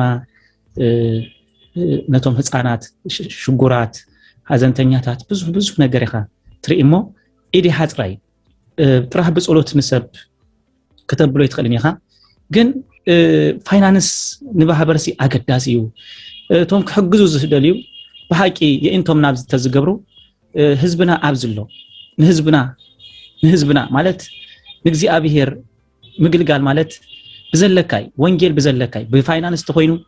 ብምኽሪ ተኾይኑ ብኩሉ ነገር ኣካል ክርስቶስ ኢና ነቲ ስጋ ዝኾነ ክርስቶስ በቃ ንሕና ብዙሓት ክነስና ሓደ ኣካል ኢና ብክርስቶስ ግን ነቲ ኣካል ዝኾነ ነቲ ስጋ ዝኾነ ክርስቶስ ክነገልግሎ ብሙሉእ ኣብ ዘላ ዓለም ሰሙና ዘለኹም ብሩኻት ኣሕዋተይ በቃ ነዛ ማህበር በቃ ጠምቱ ሓገዝ የለያዩ ብጣዕሚ ሓገዝ የለያዩ ትጉሃት ኣገልገልት ኣለዉ ንፉዓት ኣገልገልት ኣለዉ ህዝብና ከዓ ተማሂሩ ጥራሕ ኣይኮነም ኮፍ ዝብል የገልግል በቃ እቲ ሓድሽቲ ማለት መጽኡ ተማሂሩ እንደገና ልቡና በዩ ናብቶም ዘይደሃኑ በቃ ናብኦም ይዝምለስ ከይዱ ወንጌል በቃ ንምውጻይ ስለዚ ብዙሕ ሽጉራት ኣለዉ በዚ ሕጂ ግዜ ናይ ኮሮና ምክንያት ቀደም ሰብ ይሕግዝ ነይሩ ይሕግዞምን እዩ በቃ ስራሕ የብለይን ይብልዎም ገለ ብልዎም ጠምየም ፀንሖኻ ከይድካ በቃ ገሊኦም በቃ ገለ እንታይ ትብል በቃ ዋላ ባነ ገዚእኻ ትኸዶም ገሊኦም ኣለዉ ዋላ ገለ በቃ ጠምየም ቆልዑ ፀንሖኻ ምስ በቃ ሓሪሶም ፀንሖኻ ስለዚ ብብዙሕ ሓገዝ የድልያ እሞ ንወንጌል ንክትበፅሕና ደልየት እሞ ከዓ እስር ቤት ይኸይድ እዩ ብዙሕ ነገራት ማኪና ስጋ ምሻጥ በፂሖም ብዙሕ ነገራት እጂ ብፍላይ ኣብ ተፈላለየ ዓለማት ዘለኹም ሲ ነዛ ማህበር ብምርካብ ጓሳ ማህበር ፓስተር ቢንያም ተኪአሎ ንኡ ብምርካብ ፓስተረይ ዝኾነ ሓገዝ ክገብሩ ዝደልዩ ንኡ ከዓ ብምርካብ ተትረኽቦ ከዓ ጽቡቕ ነይሩ ፓስተረይ ምክንያቱ ብዝያዳ እሱ ከዓ ኣብቲ ውሽጢ ዘሎ ከዓ እሱ ኣየብርሆ ማለት እዩ ግን ከም ወንጌል ንሕና ንወንጌል ክንወፅእ ከለናስ ይሓፅረካይ ዋላ እንታይ ንገብር መሲልካ ፓስተረይ ወንጌል ሕጂ ክወፅእ ከለዉ ፀብሒ ኣብ ገዝኦም ሰሪሖም ብታ ወንጌል ኢቫንጀሊስት ትበሃል ማለት እዩ ፀብሒ ካብ ገዛ ባዕሉ ሰብ ሰሪሑ ዝመፅእ ምክንያቱ እታ ቤተክርስትያን ባጀታ ሓፂር ስለ ዝኾነ ኣነ ተረኛ ተኮይነ ናባይ ትበፅሕ እታ መግቢ ማለት እዩ ኣነ ፀብሒ ሰሪሐ እንጀራ ዳልየ ናይታ መዓልቲ ናይታ ዓርቢ መዓልቲ ሂዘ መፅእ እሶም ከዓ እንዳፀልዩ ፀንሑ ኣብ ክሽነ ፀብሒ ኣዊኤ መጊበ ፀሎት ምስ ወድኡ ከዓ ይምገቡ ማለት እዩ ምክንያቱ እቲ ማህበር ገንዘብ የብላን ነቶም ወንጌላውያን ዋላ ባጀቶም ክስላ ኣለዎም ሲ ኣይከኣለትን ምክንያቱ እዚ ከዓ ንክንደይ ዓመት ከይዱ ትልካስ ንብዙሕ ዓመት ከምኡ ኢላ ትኸይድ ሞኻ ንወንጌል ማለት እዩ ከምኡ ድማ እንታይ ኣሎ ኣብዚ ናይ ወንጌል ሱራት ኣለዉ ሱራት ክትበፅሕ ትኸይድ ገለ ኣስቤዛ የልዮም ገለ ነገር የልዮም ሂስካ ትኸይድ ትኽእል ነዊሕ ዓመት ዝተኣሰሩ ሓደሽቲ ዝተኣሰሩ ትበፅሕ ትኽእል ግን እታ ማህበር በቃ ከይዳ ብወንጌል ብቃል ኣምላኽ ኣፀናንያኣቶም ትመፅእ ካብቲ ዘለዋ ከዓ ገለ ትገብር ማለት እዩ ስለዚ ብፋይናንስ ንማህበር ኣገዳሲ እዩ ንወንጌል ኣገዳሲ እዩ ስለዚ ልብኹም ከምኡ ዘንቀለ ነዛ ማህበር እዚኣ ክትሕግዙ በቃ ልብኹም ደስ ዝበለኩም ኣብ ውሽጥኹም እቲ ዝህብ ደስ ኢሉ ወይ ሃብ ስለ ዝብል በቃ ንፓስተር ብምርካብ ፓስተር ድማ ንፓስተር ቢኒ ብምርካብ كراخبكم خليو تراخيبكم كم وتتصرفوا مالت ايو حدايو تهزبنا بإرترا تزخون نير وانجيل مسامعنان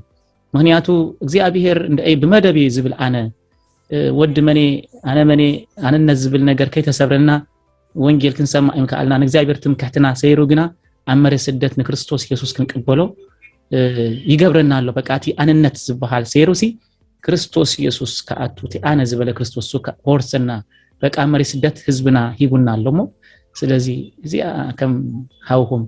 ይዛረበኩም ማለት ብሩኻት አባይ መልእክቲያ ብዙ ጊዜ ዘነሰውሎ ነገር አለው እቲ መጽሐፍ ቅዱስ እንታይ ይዝብል ጽዋዓት ብዙሓት የሚዝብል እንጂ አላህ በተማም ቀሚስ ኮፍ ዝብሉ ሰባት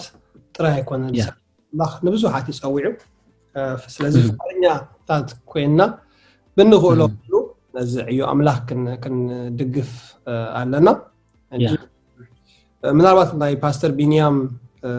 ቴሌፎን ኣብታሕቲ መስታሽን ደጽሕፍካዮ ኮመንትሪኦም ክረኽቦ ሁሉ ምናትካውን ተጽሕፎ ደስ ምበለኒ ምናልባት ውሽጦም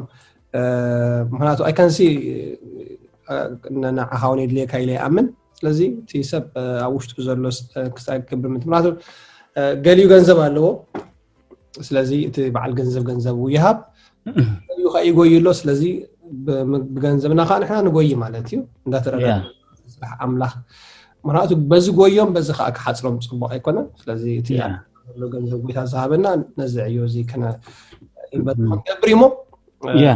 መገደይ ነዚ ኣግሎት ዝትሰምዑ ዘለኹም ጉብቲ ቁኑዕ ዝበልኩም ራይት ዝበልኩም ውሽጥኩም ዝመላልኩም ነገር ግበሩ ግዜ ኣይንዝክረንን ኢና ንበዓል ግብፂ በዓል ኬንያ ገለ ብዙሕ ኣይንሪአንን ኢና እሞ ብዙሕ ሰብ ከዓ በዚውን ከም ዝሓለፈ ዘኪሩ ፍላይቶም ከዓ ብዙሕ ዝያዳ ክስማዕኩም መገባእቶም እቶም ገንዘብ ዘለኩም ከዓ እቶም ሃብታማቶም ቢዝነስ ገለ ዘለኩም ከዓ ኣብዚ ዕዮ እዚ ኢንቨስት ትገብሩ ፅቡቅ እዩ ምክንያቱ ስራሕ ይስራሕ ኣሎ ብዘይ ኣብናዮም ንሰርሑ ኣለዉ ምንም መሃቡ እንተኣቢናውን እሶም ካብ ምስራሕ ደዋ ይብል ምክንያቱ ናትና ገንዘብ ኣይኮኑን ዝፅበዩ ዘሎ ግን ይውልተን ንኾኖም ነቲ ዘሎ ዕዮ ምንታን ክደፍእሉ ብዙሕ ፅቡቅ ነገር ይርኢ ካብ ግብፂ ካብ ኬንያ ኣብቲ ከባቢ ዘለዎ ሃገራት ሱዳን ክውፈዩ ገለ ትሪኢኻ ሞ መስበሉ ነሎማዓንቲ ጽሒፈሎም ኣለኹ ቴሌፎን ናይ ፓስተር ቢኒ ናተይ እውን ጽሒፈሎም ኣለኹ I can see ፓስተር ቢኒ ዝብል ኣለኹ ሕዋት ዘብሎን ሰላም በልና ክሪእኩም ብጣዕሚ ዝናፍቕ ብዙሕ ከም ፈቃድ ኣምላኽ እግዚአብሔር ኣብ ዝበላ መፀና ትኸውን ኢኻ እምበር ብሩኻት ኣሕዋትና I believe ካብዚ ህይወትን ኣገልግሎትን ናይ ሓውና ሃዋርያ ሚካኤል ዓለም ብዙሕ ነገር ተማሂርና ኣለና ኢለ ይኣምን እዚ ነገር እዚ ንኻልኦትን ህይወት ኾኖም እዩ ጠቕሞም እዩ እንተዳኢልኩም ኣሚንኩምሉ ኣነ ካባኹም ዝደልዮ ድማ ሼር ክትገብርዎ እዩ ሼር ብምግባር ናብ ካልኦት ስፕሬድ ክንገብር ናብ ካልኦት ክንበፅሕ ሓግዙና ዩቲዩብ ዘለኹም ድማ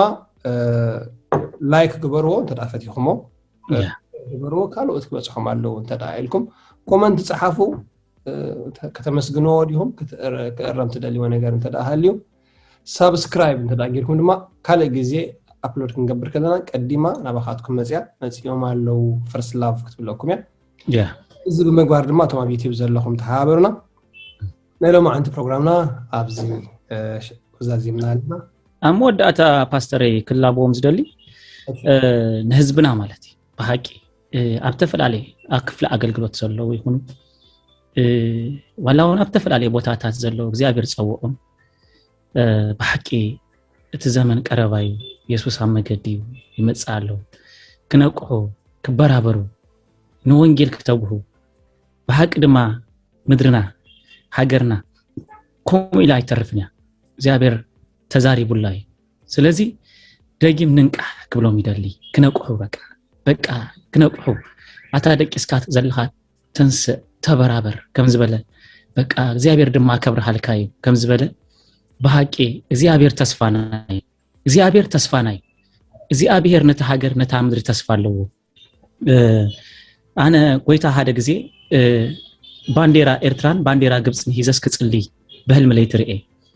እንታይ እዩ ምስ በልኩ ህዝቢ እዩ ኢልኒ ህዝቢ እዩ ሕጂ هذا ግዜ ከዓ ወንጌል መስኪረ ልክ ምስ መጻኹ ኣብሳሎም ኮፍ ምስ በልኩ ባለቤተይ ማይ ሒዛት ለይት መጽሞ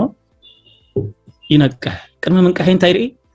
ካብዛ ሃገር ናብ ሓንቲ ዓዲ ወጽሞ ካብታ ዓዲ ወጽየሲ ርእሰይ ኣብ ኣስመራ ኣብ ኣባ ሻውል ወንጌል እንዳሰበኩ ረኽባ ኣብ ኣባ ሻውል ኣብቲ ኣባ ሻውል ብኡ ከዓ ዳስ ተሰሪሑ ኮንፈረንስ ተገይሩሲ ንኦም ኣብቲ ያላትኩም ዳስ ኣብ ኣኺዶ ኣብ ጎይታ ተቀበሉ እናበልኩ ኣብቲ ጨርሒ ደው ኢለ ወንጌል ይምስክር ሕጂ እንታይ ይክብል ደለ ናይ ህዝብና ናይ ምድርና ጉዳይ እግዚአብሔር በጽሒ ወይ ንኣሙሴ ኣውያት ህዝበይ ሰሚዕ ኣለሁሞ ንኣን ህዝበይ ካብቲ ዘለዎ ቦታ ወጻለይ ኢሉ ሊኢኹ እግዚአብሔር ተመስገነ ይኹን እግዚአብሔር ኣውያትና ሰሚዕ ወይ ትምክህትና ኢዳ ኣክሰብር ደለ ትምክህትና እዩ በቃ ልብና ኣክሰብር ደለ ልብና ደለ እግዚአብሔር በሐቂ